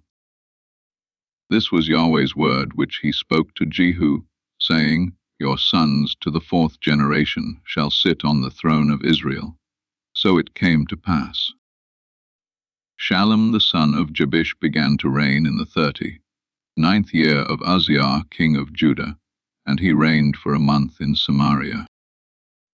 Menahem the son of Gadi went up from Tirzah, came to Samaria, struck Shallum the son of Jabesh in Samaria, killed him, and reigned in his place. Now the rest of the acts of Shallum, and his conspiracy which he made, behold, they are written in the book of the Chronicles of the Kings of Israel. Then Menahem attacked Tifsah, and all who were in it and its border areas, from Tirzah. He attacked it because they didn't open their gates to him, and he ripped up all their women who were with child. In the 39th year of Azariah king of Judah, Menahem the son of Gadi began to reign over Israel for 10 years in Samaria. He did that which was evil in Yahweh's sight. He didn't depart all his days from the sins of Jeroboam the son of Nebat, with which he made Israel to sin. Pul the king of Assyria came against the land, and Menahem gave Pul 1,000 talents of silver, that his hand might be with him to confirm the kingdom in his hand. Menahem exacted the money from Israel, even from all the mighty men of wealth, from each man 50 shekels of silver, to give to the king of Assyria. So the king of Assyria turned back, and didn't stay there in the land. Now the rest of the acts of Menahem, and all that he did, aren't they written in the book of the Chronicles of the Kings of Israel? Menahem slept with his fathers, and Pekahiah his son reigned in his place. In the 50th year of Azariah king of Judah, Pekahiah the son of Menahem began to reign over Israel in Samaria for 2 years. He did that which was evil in Yahweh's sight. He didn't depart from the sins of Jeroboam the son of Nebat, with which he made Israel to sin. Pekah the son of Remaliah, his captain, conspired against him and attacked him in Samaria, in the fortress of the king's house, with Argob and Ari, and with him were 50 men of the Gileadites. He killed him and reigned in his place. Now the rest of the acts of Pekahiah, and all that he did, behold, they are written in the book of the Chronicles of the kings of Israel. In the 52nd year of Azariah king of Judah, Pekah the son of Remaliah began to reign over Israel in Samaria for 20 years. He did that which was evil in Yahweh's sight. He didn't depart from the sins of Jeroboam the son of Nebat, with which he made Israel to sin. In the days of Pekah king of Israel, Tiglath-Pileser king of Assyria came and took Ijon, Abel, Beth-Maachah, Janoah, Kadesh, Hazah, Gilead, and Galilee, all the land of Naphtali, and he carried them captive to Assyria. Hoshea the son of Elah made a conspiracy against Pekah the son of Remaliah, attacked him, killed him, and reigned in his place, in the 20th year of Jotham the son of Ahaziah. Now the rest of the acts of Pekah, and all that he did, behold, they are written in the book of the Chronicles of the kings of Israel. In the 2nd year of Pekah the son of Remaliah king of Israel, Jotham the son of Ahaziah king of Judah began to reign. He was 25 years old when he began to reign, and he reigned 16 years in Jerusalem. His mother's name was Jerusha, the daughter of Zadok. He did that which was right in Yahweh's eyes. He did according to all that his father Uzziah had done. However, the high places were not taken away. The people still sacrificed and burned incense in the high places. He built the upper gate of Yahweh's house. Now the rest of the acts of Jotham, and all that he did, aren't they written in the book of the Chronicles of the kings of Judah? In those days, Yahweh began to send Rezin the king of Syria, and Pekah the son of Remaliah against Judah. Jotham slept with his fathers, and was buried with his fathers in his father David's city, and Ahaz his son reigned in his place. 2 Kings. Chapter 16. In the 17th year of Pekah the son of Remaliah, Ahaz the son of Jotham king of Judah began to reign. Ahaz was 20 years old when he began to reign, and he reigned 16 years in Jerusalem. He didn't do that which was right in Yahweh his God's eyes, like David his father. But he walked in the way of the kings of Israel, and even made his son to pass through the fire, according to the abominations of the nations, whom Yahweh cast out from before the children of Israel. He sacrificed and burned incense in the high places, on the hills, and under every green tree. Then Rezin king of Syria and Pekah son of Remaliah king of Israel came up to Jerusalem to wage war. They besieged Ahaz, but could not overcome him. At that time Rezin king of Syria recovered Elath to Syria, and drove the Jews from Elath, and the Syrians came to Elath, and lived there to this day. So Ahaz sent messengers to Tiglath-Pileser king of Assyria, saying, I am your servant and your son. Come up and save me out of the hand of the king of Syria, and out of the hand of the king of Israel, who rise up against me. Ahaz took the silver and gold that was found in Yahweh's house, and in the treasures of the king's house, and sent it for a present to the king of Assyria. The king of Assyria listened to him, and the king of Assyria went up against Damascus and took it, and carried its people captive to Kir, and killed Rezin. King Ahaz went to Damascus to meet Tiglath-Pileser king of Assyria, and saw the altar that was at Damascus, and King Ahaz sent to Urijah, the priest, a drawing of the altar and plans to build it. Urijah the priest built an altar, according to all that King Ahaz had sent from Damascus. So Urijah the priest made it for the coming of King Ahaz from Damascus. When the king had come from Damascus, the king saw the altar, and the king came near to the altar, and offered on it. He burned his burnt offering and his meal offering, poured his drink offering, and sprinkled the blood of his peace offerings on the altar. The bronze altar, which was before Yahweh, he brought from the front of the house, from between his altar and Yahweh's house, and put it on the north side of his altar. King Ahaz commanded Urijah the priest, saying, On the great altar burn the morning burnt offering, the evening meal offering, the king's burnt offering and his meal offering, with the burnt offering of all the people of the land, their meal offering, and their drink offerings, and sprinkle on it all the blood of the burnt offering, and all the blood of the sacrifice. But the bronze altar will be for me to inquire by. Urijah the priest did so, according to all that King Ahaz commanded. King Ahaz cut off the panels of the bases, and removed the basin from off them, and took down the sea from off the bronze oxen that were under it, and put it on a pavement of stone. He removed the covered way for the Sabbath that they had built in the house, and the king's outer entrance to Yahweh's house, because of the king of Assyria. Now the rest of the acts of Ahaz which he did, aren't they written in the book of the Chronicles of the kings of Judah? Ahaz slept with his fathers, and was buried with his fathers in David's city, and Hezekiah his son reigned in his place. 2 Kings. Chapter 17.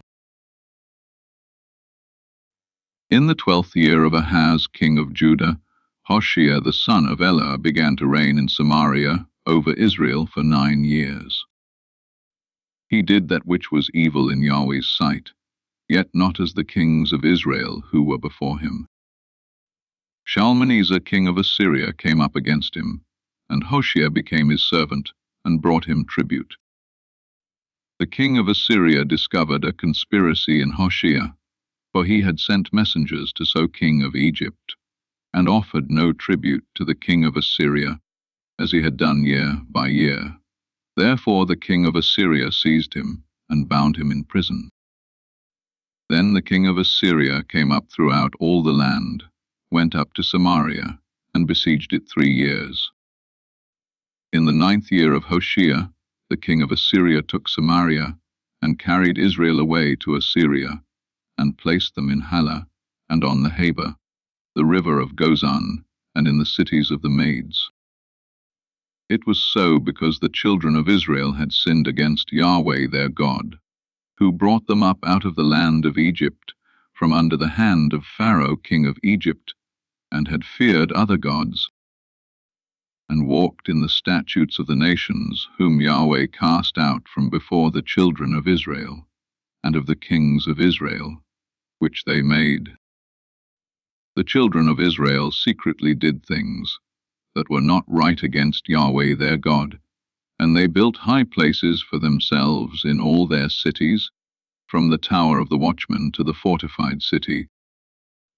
And they set up for themselves pillars and Asherah poles on every high hill, and under every green tree. And there they burned incense in all the high places, as the nations whom Yahweh carried away before them did. And they did wicked things to provoke Yahweh to anger.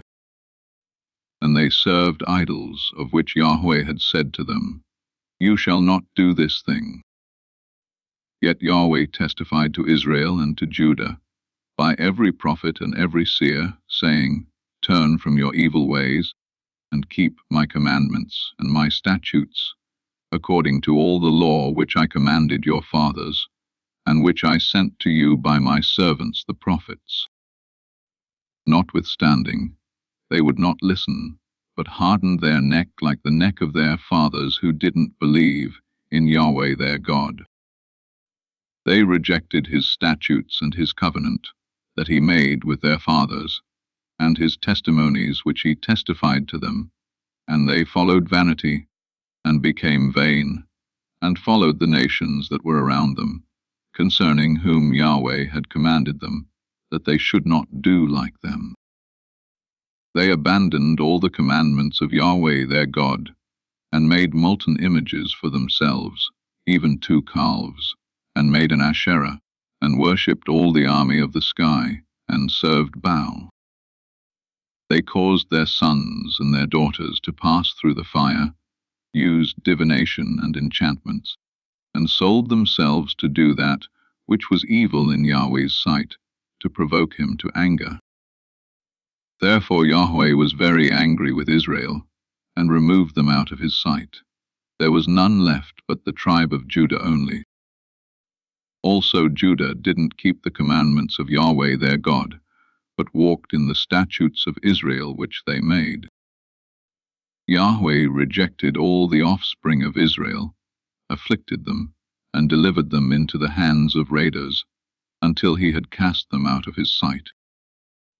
For he tore Israel from David's house, and they made Jeroboam the son of Nebat king, and Jeroboam drove Israel from following Yahweh, and made them sin a great sin. The children of Israel walked in all the sins of Jeroboam which he did. They didn't depart from them, until Yahweh removed Israel out of his sight, as he said by all his servants the prophets.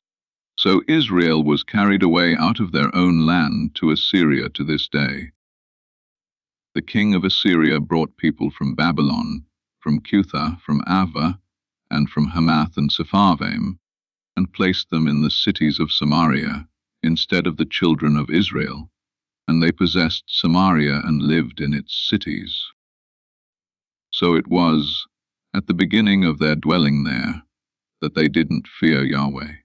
Therefore Yahweh sent lions among them, which killed some of them.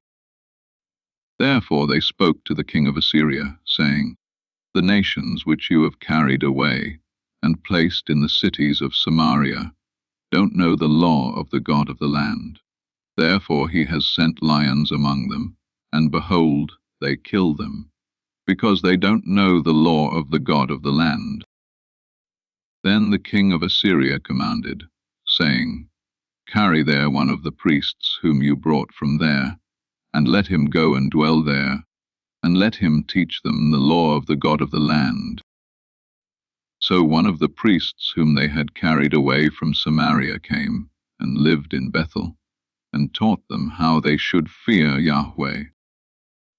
However, every nation made gods of their own, and put them in the houses of the high places which the Samaritans had made, every nation in their cities in which they lived. The men of Babylon made Succoth-Benoth, and the men of Cuth made Nergal, and the men of Hamath made Ashima, and the Avites made Nebis and Tartak, and the Sepharvites burned their children in the fire to Adramelech and Anamelech, the gods of Sepharvaim. So they feared Yahweh, and also made from among themselves priests of the high places for themselves, who sacrificed for them in the houses of the high places.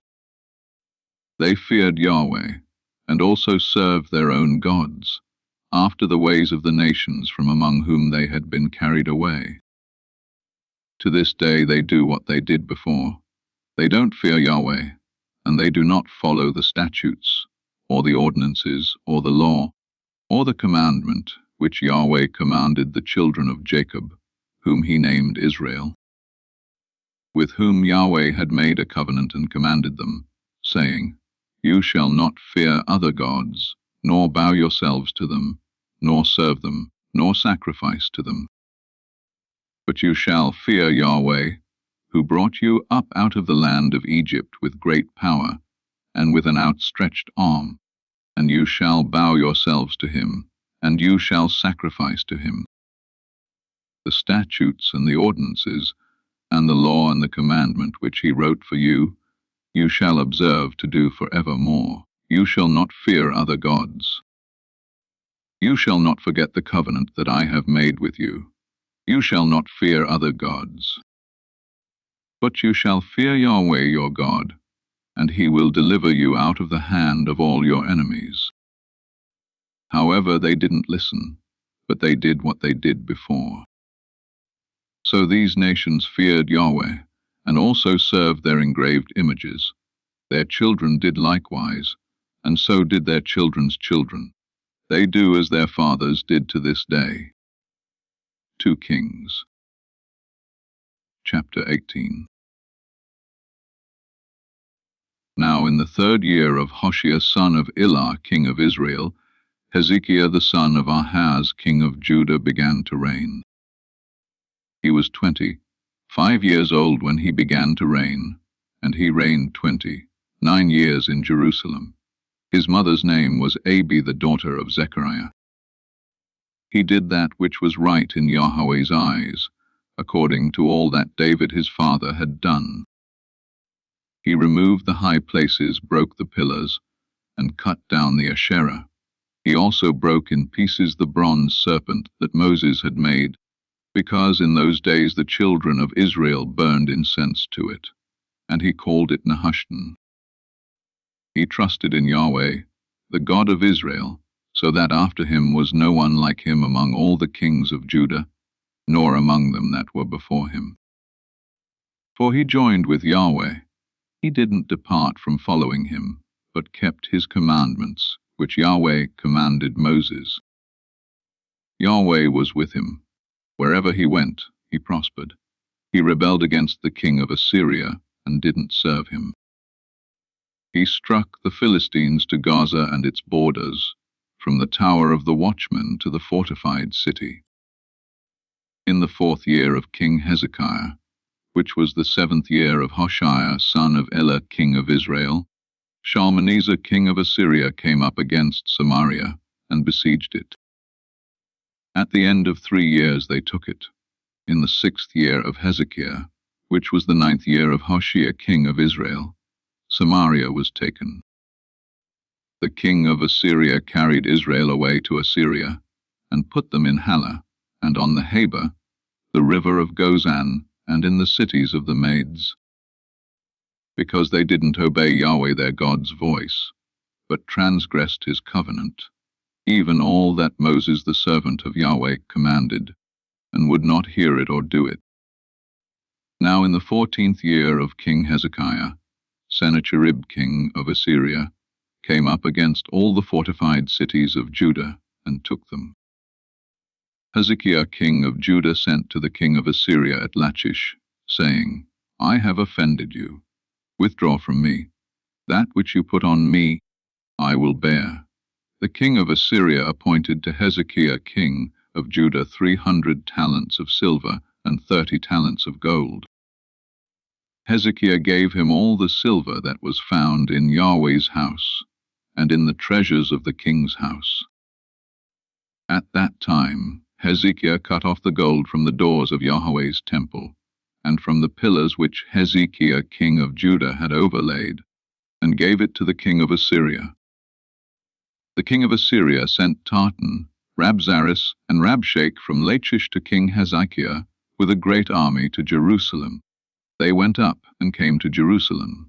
When they had come up, they came and stood by the conduit of the upper pool, which is in the highway of the fuller's field. When they had called to the king, Eliakim the son of Hilkiah, who was over the household, and Shebna the scribe, and Joah the son of Asaph the recorder came out to them.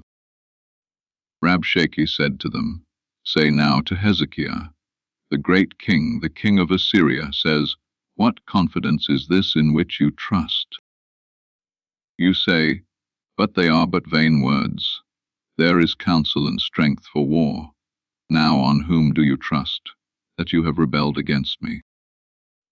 Now, behold, you trust in the staff of this bruised reed, even in Egypt. If a man leans on it, it will go into his hand and pierce it. So is Pharaoh king of Egypt to all who trust on him. But if you tell me, We trust in Yahweh our God, isn't that he whose high places and whose altars Hezekiah has taken away, and has said to Judah and to Jerusalem, You shall worship before this altar in Jerusalem. Now therefore, please give pledges to my master the king of Assyria, and I will give you 2,000 horses, if you are able on your part to set riders on them. How then can you turn away the face of one captain of the least of my master's servants, and put your trust on Egypt for chariots and for horsemen? Have I now come up without Yahweh against this place to destroy it? Yahweh said to me, Go up against this land, and destroy it. Then Eliakim the son of Hilkiah, Shebna, and Joah said to Rabshakeh, Please speak to your servants in the Syrian language, for we understand it.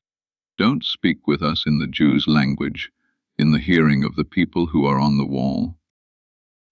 But Rabshakeh said to them, Has my master sent me to your master and to you, to speak these words? Hasn't he sent me to the men who sit on the wall, to eat their own dung, and to drink their own urine with you?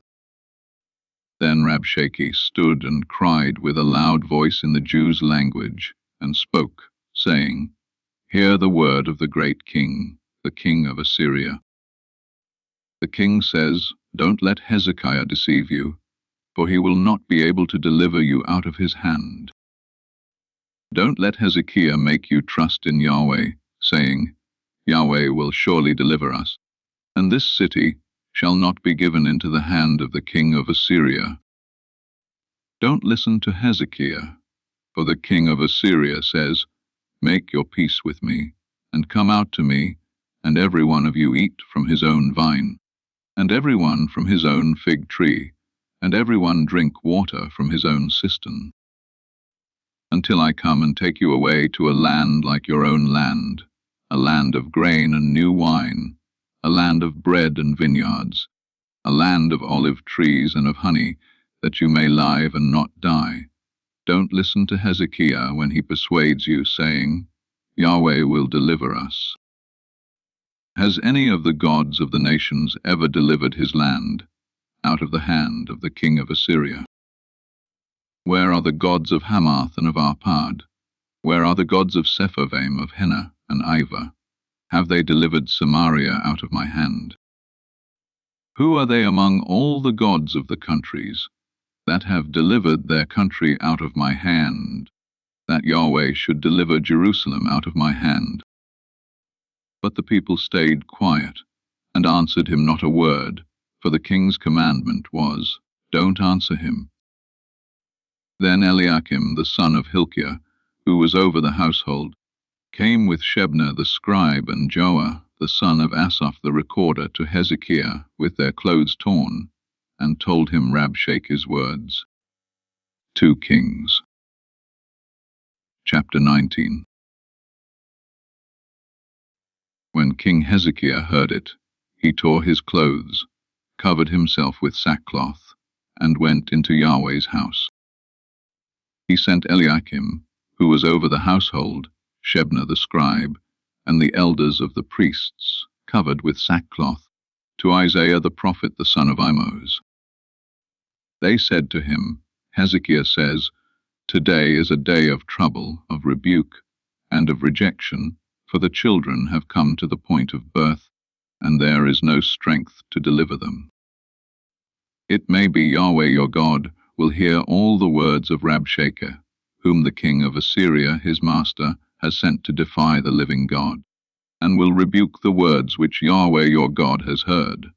Therefore lift up your prayer for the remnant that is left. So the servants of King Hezekiah came to Isaiah. Isaiah said to them, Tell your master this. Yahweh says, Don't be afraid of the words that you have heard, with which the servants of the king of Assyria have blasphemed me. Behold, I will put a spirit in him, and he will hear news, and will return to his own land. I will cause him to fall by the sword in his own land. So Rabshakeh returned, and found the king of Assyria warring against Libnah, for he had heard that he had departed from Lachish. When he heard it said of Terakah king of Ethiopia, Behold, he has come out to fight against you. He sent messengers again to Hezekiah, saying, Tell Hezekiah king of Judah this, Don't let your God in whom you trust deceive you, saying, Jerusalem will not be given into the hand of the king of Assyria. Behold, you have heard what the kings of Assyria have done to all lands, by destroying them utterly. Will you be delivered? Have the gods of the nations delivered them, which my fathers have destroyed, Gozan, Haran, Rezeph, and the children of Eden who were in Telassar? Where is the king of Hamath, the king of Arpad, and the king of the city of Sepharvaim, of Hena and Eva? Hezekiah received the letter from the hand of the messengers and read it. Then Hezekiah went up to Yahweh's house and spread it before Yahweh. Hezekiah prayed before Yahweh and said, Yahweh, the God of Israel, who are enthroned above the cherubim, you are the God, even you alone, of all the kingdoms of the earth. You have made heaven and earth. Incline your ear, Yahweh, and hear. Open your eyes, Yahweh, and see. Hear the words of Sennacherib, which he has sent to defy the living God. Truly, Yahweh, the kings of Assyria have laid waste the nations and their lands, and have cast their gods into the fire, for they were no gods, but the work of men's hands, wood and stone. Therefore they have destroyed them. Now therefore, Yahweh our God, save us, I beg you, out of his hand, that all the kingdoms of the earth may know that you, Yahweh, are God alone. Then Isaiah the son of Amoz sent to Hezekiah, saying, Yahweh, the God of Israel, says you have prayed to me against Sennacherib king of Assyria, and I have heard you. This is the word that Yahweh has spoken concerning him. The virgin daughter of Zion has despised you and ridiculed you. The daughter of Jerusalem has shaken her head at you. Whom have you defied and blasphemed? Against whom have you exalted your voice and lifted up your eyes on high? Against the Holy One of Israel. By your messengers you have defied the Lord, and have said, with the multitude of my chariots I have come up to the height of the mountains, to the innermost parts of Lebanon, and I will cut down its tall cedars and its choice cypress trees, and I will enter into his farthest lodging place, the forest of his fruitful field. I have dug and drunk strange waters, and I will dry up all the rivers of Egypt with the sole of my feet. Haven't you heard how I have done it long ago, and formed it of ancient times? Now I have brought it to pass, that it should be yours to lay waste fortified cities into ruinous heaps. Therefore their inhabitants had little power. They were dismayed and confounded. They were like the grass of the field, and like the green herb, like the grass on the housetops, and like grain blasted before it has grown up. But I know your sitting down, your going out, your coming in, and your raging against me. Because of your raging against me, and because your arrogance has come up into my ears, therefore I will put my hook in your nose, and my bridle in your lips, and I will turn you back by the way by which you came. This will be the sign to you. This year you will eat that which grows of itself, and in the second year that which springs from that, and in the third year sow and reap, and plant vineyards and eat their fruit. The remnant that has escaped of the house of Judah will again take root downward, and bear fruit upward. For out of Jerusalem a remnant will go out, and out of Mount Zion those who shall escape. Yahweh's zeal will perform this.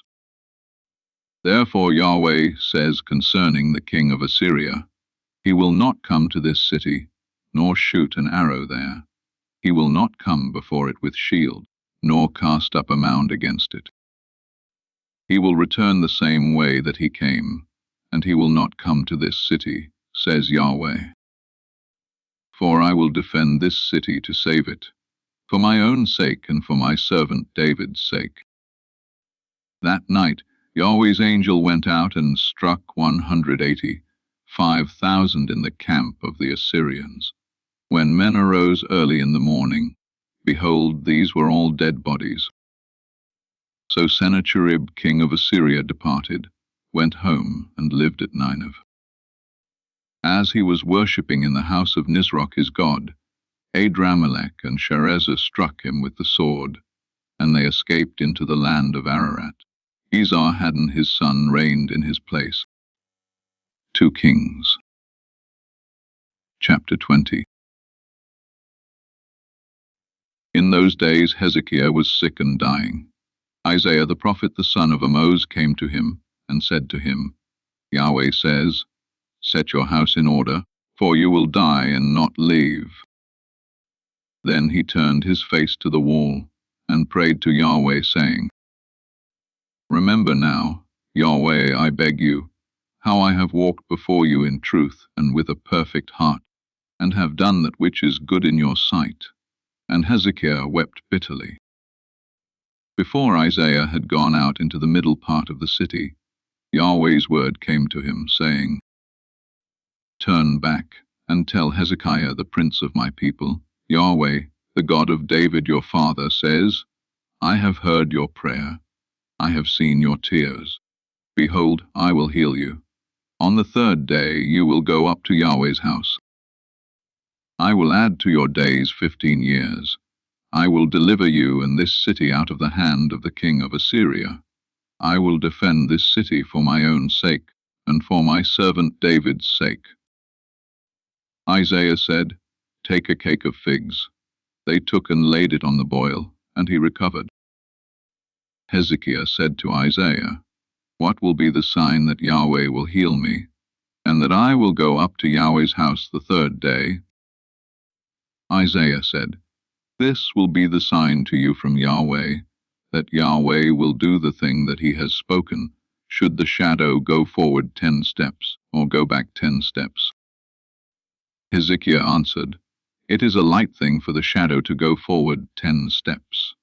No, but let the shadow return backward 10 steps.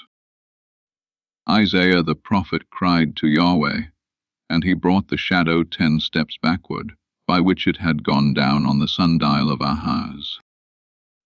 At that time Berodach-Baladan the son of Baladan, king of Babylon, sent letters and a present to Hezekiah, for he had heard that Hezekiah had been sick. Hezekiah listened to them, and showed them all the storehouse of his precious things, the silver, the gold, the spices, and the precious oil, and the house of his armor, and all that was found in his treasures. There was nothing in his house, or in all his dominion, that Hezekiah didn't show them. Then Isaiah the prophet came to King Hezekiah, and said to him, What did these men say? From where did they come to you? Hezekiah said, They have come from a far country, even from Babylon. He said, What have they seen in your house? Hezekiah answered, They have seen all that is in my house. There is nothing among my treasures that I have not shown them. Isaiah said to Hezekiah, Hear Yahweh's word. Behold, the days come that all that is in your house, and that which your fathers have laid up in store to this day, will be carried to Babylon. Nothing will be left, says Yahweh. They will take away some of your sons who will issue from you, whom you will father, and they will be eunuchs in the palace of the king of Babylon. Then Hezekiah said to Isaiah, Yahweh's word which you have spoken is good. He said, moreover, Isn't it so, if peace and truth will be in my days? Now the rest of the acts of Hezekiah, and all his might, and how he made the pool and the conduit, and brought water into the city, aren't they written in the book of the Chronicles of the Kings of Judah? Hezekiah slept with his fathers, and Manasseh his son reigned in his place. 2 Kings. Chapter 21. Manasseh was 12 years old when he began to reign, and he reigned 55 years in Jerusalem. His mother's name was Hephzibah. He did that which was evil in Yahweh's sight, after the abominations of the nations whom Yahweh cast out before the children of Israel. For he built again the high places which Hezekiah his father had destroyed, and he raised up altars for Baal, and made an Asherah, as Ahab king of Israel did, and worshipped all the army of the sky, and served them. He built altars in Yahweh's house, of which Yahweh said, I will put my name in Jerusalem. He built altars for all the army of the sky in the 2 courts of Yahweh's house. He made his son to pass through the fire, practiced sorcery, used enchantments, and dealt with those who had familiar spirits and with wizards. He did much evil in Yahweh's sight to provoke him to anger. He set the engraved image of Asherah that he had made in the house of which Yahweh said to David and to Solomon his son, in this house and in Jerusalem, which I have chosen out of all the tribes of Israel, I will put my name forever. I will not cause the feet of Israel to wander any more out of the land which I gave their fathers, if only they will observe to do according to all that I have commanded them, and according to all the law that my servant Moses commanded them. But they didn't listen, and Manasseh seduced them to do that which is evil more than the nations did whom Yahweh destroyed before the children of Israel. Yahweh spoke by his servants the prophets, saying, Because Manasseh king of Judah has done these abominations, and has done wickedly above all that the Amorites did, who were before him, and has also made Judah to sin with his idols. Therefore Yahweh, the God of Israel, says, Behold, I will bring such evil on Jerusalem and Judah, that whoever hears of it, both his ears will tingle. I will stretch over Jerusalem the line of Samaria, and the plumb line of Ahab's house, and I will wipe Jerusalem as a man wipes a dish, wiping it and turning it upside down. I will cast off the remnant of my inheritance, and deliver them into the hands of their enemies.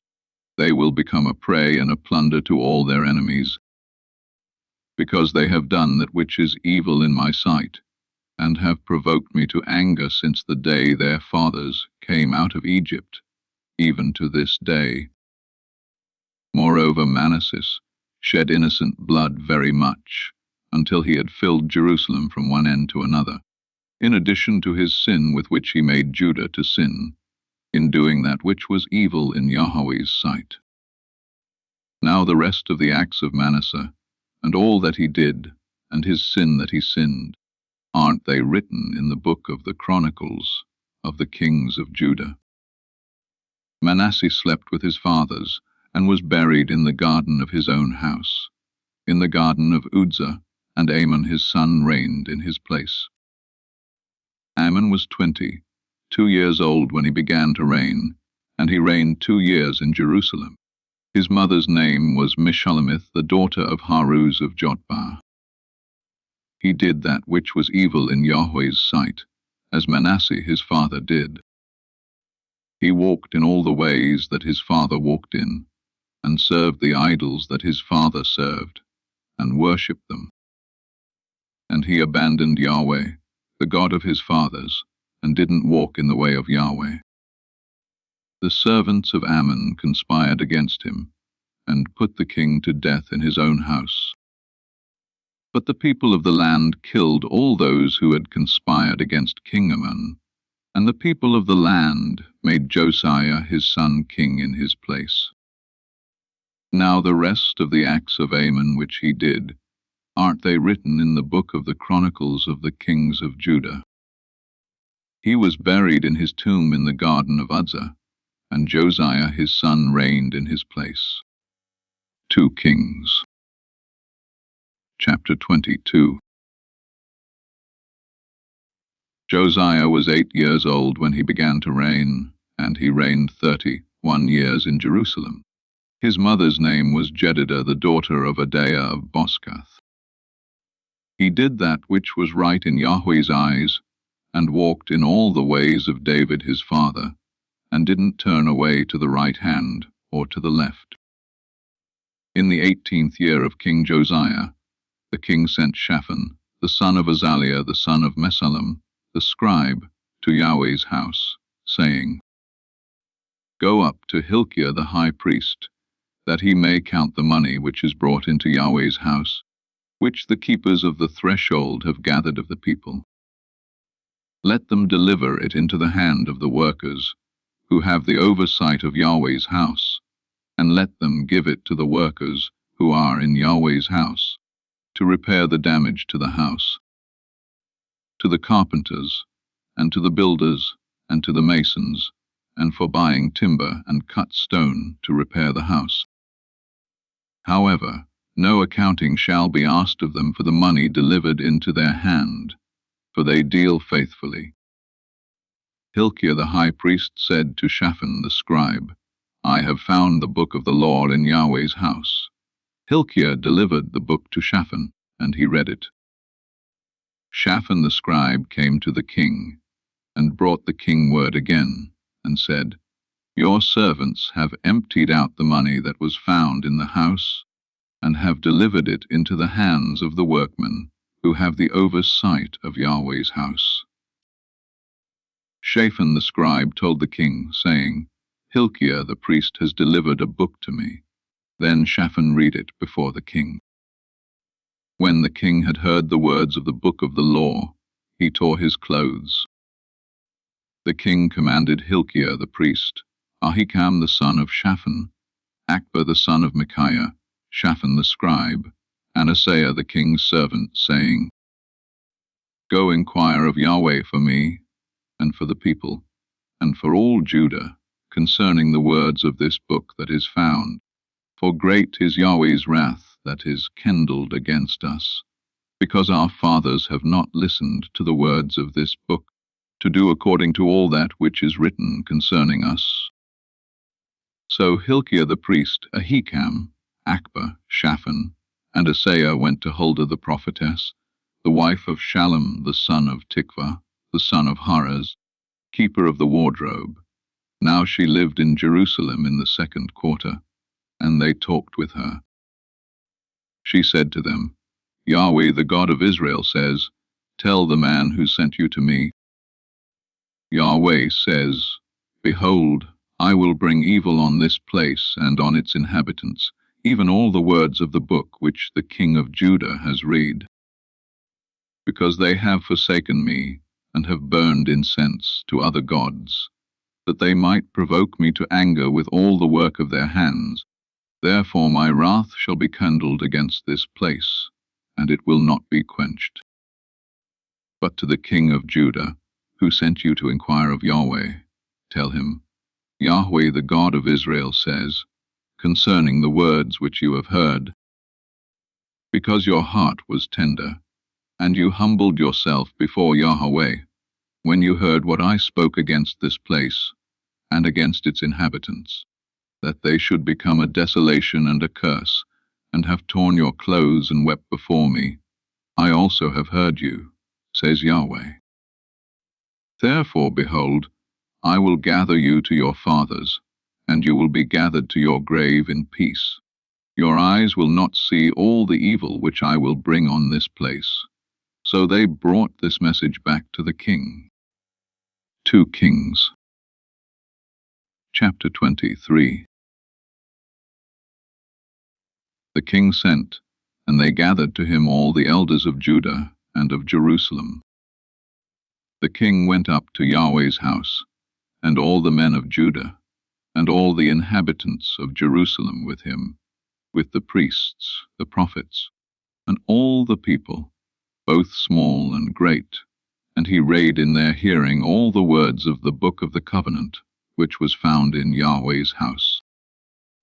The king stood by the pillar, and made a covenant before Yahweh to walk after Yahweh, and to keep his commandments, his testimonies, and his statutes with all his heart and all his soul, to confirm the words of this covenant that were written in this book. And all the people agreed to the covenant.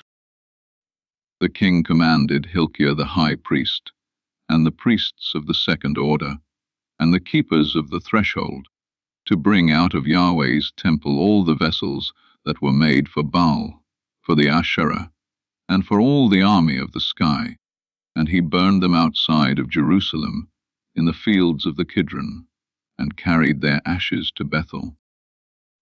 He got rid of the idolatrous priests, whom the kings of Judah had ordained to burn incense in the high places in the cities of Judah and in the places around Jerusalem.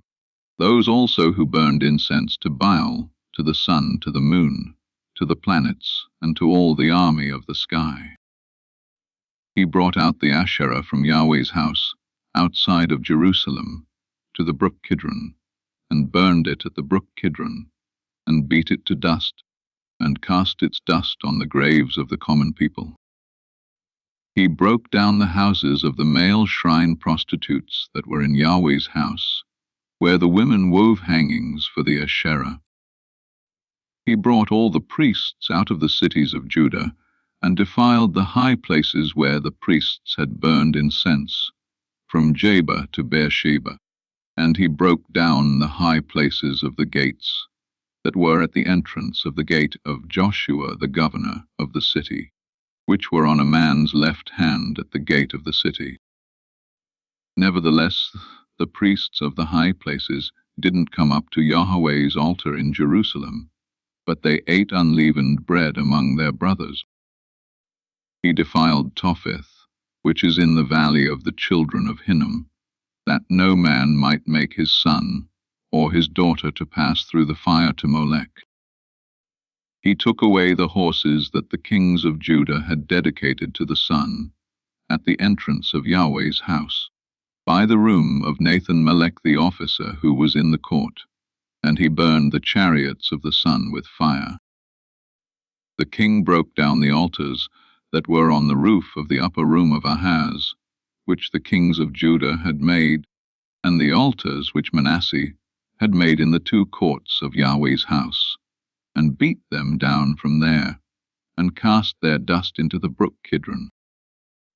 The king defiled the high places that were before Jerusalem, which were on the right hand of the mountain of corruption, which Solomon the king of Israel had built for Ashtoreth, the abomination of the Sidonians, and for Chemosh the abomination of Moab, and for Milcom the abomination of the children of Ammon.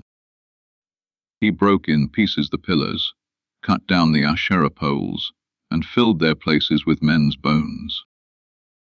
Moreover, the altar that was at Bethel, and the high place which Jeroboam the son of Nebat, who made Israel to sin, had made, even that altar, and the high place he broke down, and he burned the high place and beat it to dust, and burned the Asherah. As Josiah turned himself, he spied the tombs that were there in the mountain, and he sent and took the bones out of the tombs, and burned them on the altar, and defiled it, according to Yahweh's word which the man of God proclaimed, who proclaimed these things. Then he said, "What monument is that which I see?" The men of the city told him, "It is the tomb of the man of God who came from Judah, and proclaimed these things that you have done against the altar of Bethel." He said, "Let him be. Let no one move his bones." So they let his bones alone, with the bones of the prophet who came out of Samaria. All the houses also of the high places that were in the cities of Samaria, which the kings of Israel had made to provoke Yahweh to anger, Josiah took away, and did to them according to all the acts that he had done in Bethel. He killed all the priests of the high places that were there, on the altars, and burned men's bones on them, and he returned to Jerusalem. The king commanded all the people, saying, "Keep the Passover to Yahweh your God, as it is written in this book of the covenant." Surely there was not kept such a Passover from the days of the judges who judged Israel, nor in all the days of the kings of Israel, nor of the kings of Judah. But in the 18th year of King Josiah, this Passover was kept to Yahweh in Jerusalem. Moreover, Josiah removed those who had familiar spirits, the wizards, and the teraphim, and the idols, and all the abominations that were seen in the land of Judah and in Jerusalem, that he might confirm the words of the law which were written in the book that Hilkiah the priest found in Yahweh's house. There there was no king like him before him, who turned to Yahweh with all his heart, and with all his soul, and with all his might, according to all the law of Moses, and there was none like him who arose after him. Notwithstanding, Yahweh didn't turn from the fierceness of his great wrath with which his anger burned against Judah, because of all the provocation with which Manasseh had provoked him. Yahweh said, I will also remove Judah out of my sight, as I have removed Israel, and I will cast off this city which I have chosen, even Jerusalem, and the house of which I said, My name shall be there. Now the rest of the acts of Josiah, and all that he did, aren't they written in the book of the Chronicles of the kings of Judah? In his days Pharaoh Necho, king of Egypt, went up against the king of Assyria to the river Euphrates, and King Josiah went against him. But Pharaoh Necho killed him at Megiddo when he saw him. His servants carried him dead in a chariot from Megiddo, brought him to Jerusalem, and buried him in his own tomb. The people of the land took Jehoahaz the son of Josiah, and anointed him, and made him king in his father's place. Jehoahaz was 23 years old when he began to reign, and he reigned 3 months in Jerusalem. His mother's name was Hamutal, the daughter of Jeremiah of Libnah. He did that which was evil in Yahweh's sight, according to all that his fathers had done. Pharaoh Necho put him in bonds at Riblah in the land of Hamath, that he might not reign in Jerusalem, and put the land to a tribute of 100 talents of silver and a talent of gold. Pharaoh Necho made Eliakim the son of Josiah king in the place of Josiah his father, and changed his name to Jehoiakim, but he took Jehoahaz away, and he came to Egypt and died there. Jehoiakim gave the silver and the gold to Pharaoh, but he taxed the land to give the money according to the commandment of Pharaoh. He exacted the silver and the gold of the people of the land, from everyone according to his assessment, to give it to Pharaoh Necho. Jehoiakim was 25 years old when he began to reign, and he reigned 11 years in Jerusalem. His mother's name was Zebidah, the daughter of Pedaiah of Rumah. He did that which was evil in Yahweh's sight, according to all that his fathers had done. 2 Kings. Chapter 24. In his days Nebuchadnezzar king of Babylon came up, and Jehoiakim became his servant 3 years. Then he turned and rebelled against him. Yahweh sent against him bands of the Chaldeans, bands of the Syrians, bands of the Moabites, and bands of the children of Ammon, and sent them against Judah to destroy it, according to Yahweh's word which he spoke by his servants the prophets. Surely at the commandment of Yahweh this came on Judah, to remove them out of his sight for the sins of Manasseh, according to all that he did, and also for the innocent blood that he shed, for he filled Jerusalem with innocent blood, and Yahweh would not pardon. Now the rest of the acts of Jehoiakim, and all that he did, aren't they written in the book of the Chronicles of the kings of Judah? So Jehoiakim slept with his fathers, and Jehoiachin his son reigned in his place. The king of Egypt didn't come out of his land any more, for the king of Babylon had taken, from the brook of Egypt to the river Euphrates, all that belonged to the king of Egypt. Jehoiachin was 18 years old when he began to reign, and he reigned in Jerusalem 3 months. His mother's name was Nehushta, the daughter of Elnathan of Jerusalem. He did that which was evil in Yahweh's sight, according to all that his father had done. At that time the servants of Nebuchadnezzar king of Babylon came up to Jerusalem, and the city was besieged. Nebuchadnezzar king of Babylon came to the city, while his servants were besieging it. And Jehoiachin the king of Judah went out to the king of Babylon, he, his mother, his servants, his princes, and his officers, and the king of Babylon captured him in the 8th year of his reign. He carried out from there all the treasures of Yahweh's house, and the treasures of the king's house, and cut in pieces all the vessels of gold which Solomon king of Israel had made in Yahweh's temple, as Yahweh had said. He carried away all Jerusalem, and all the princes, and all the mighty men of Valor, even 10,000 captives, and all the craftsmen and the smiths. No one remained except the poorest people of the land. He carried away Jehoiachin to Babylon, with the king's mother, the king's wives, his officers, and the chief men of the land. He carried them into captivity from Jerusalem to Babylon. All the men of might, even 7,000, and the craftsmen and the smiths 1,000, all of them strong and fit for war. Even them the king of Babylon brought captive to Babylon. The king of Babylon made Mattaniah, Jehoiachin's father's brother, king in his place, and changed his name to Zedekiah.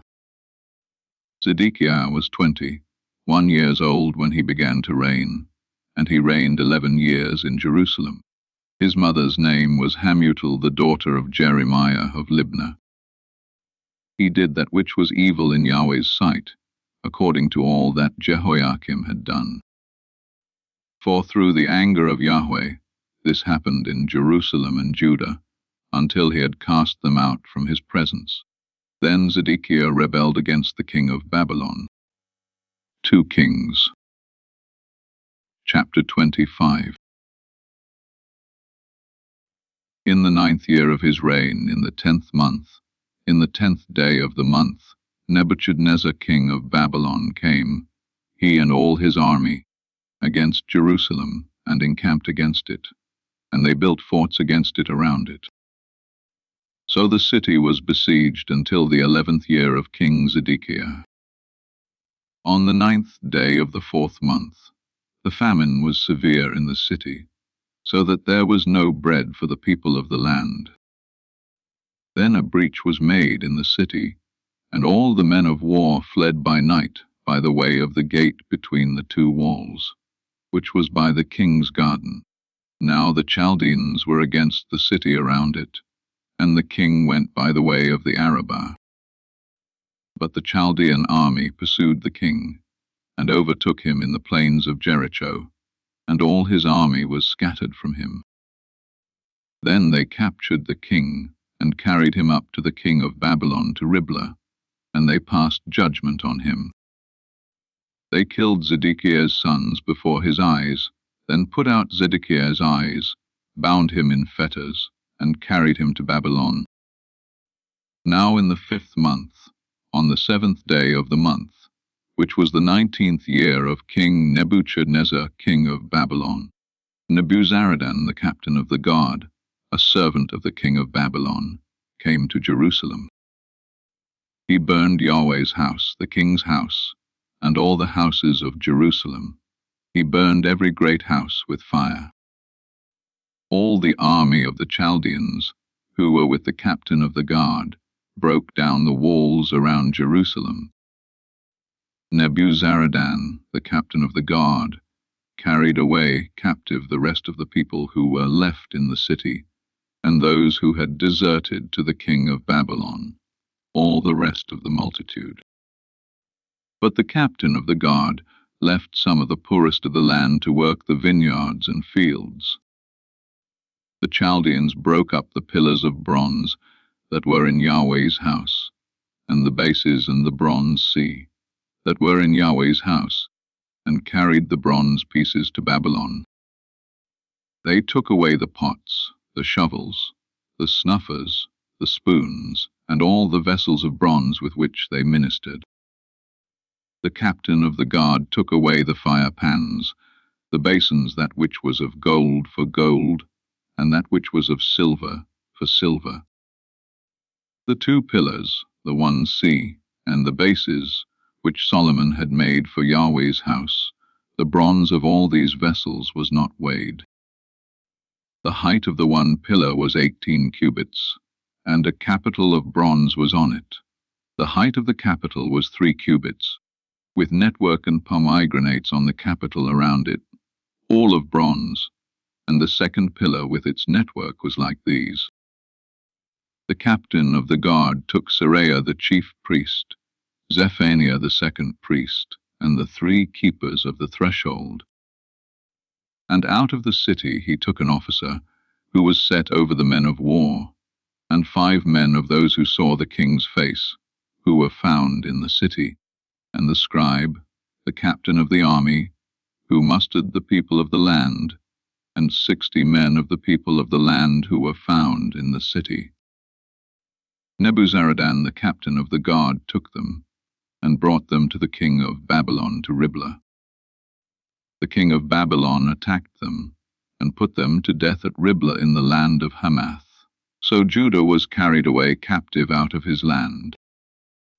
As for the people who were left in the land of Judah, whom Nebuchadnezzar king of Babylon had left, even over them he made Gedaliah the son of Ahikam, the son of Shaphan, governor. Now when all the captains of the forces, they and their men, heard that the king of Babylon had made Gedaliah governor, they came to Gedaliah to Mizpah, even Ishmael the son of Nethaniah, Johanan the son of Kareah, Seraiah the son of Tanhumeth the Netophathite, and Jaazaniah the son of the Maacathite, they and their men. Gedaliah swore to them and to their men, and said to them, Don't be afraid because of the servants of the Chaldeans. Dwell in the land, and serve the king of Babylon, and it will be well with you. But in the 7th month, Ishmael the son of Nethaniah, the son of Elishama, of the royal offspring came, and 10 men with him, and struck Gedaliah so that he died, with the Jews and the Chaldeans that were with him at Mizpah.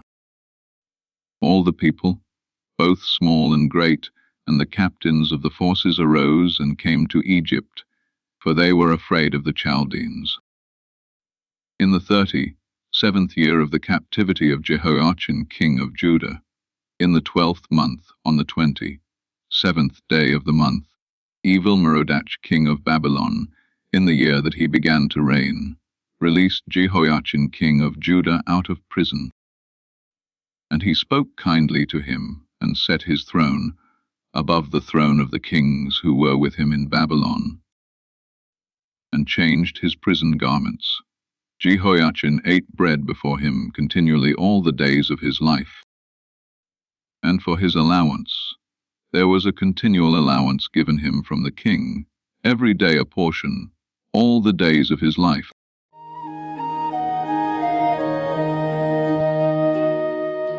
Yahweh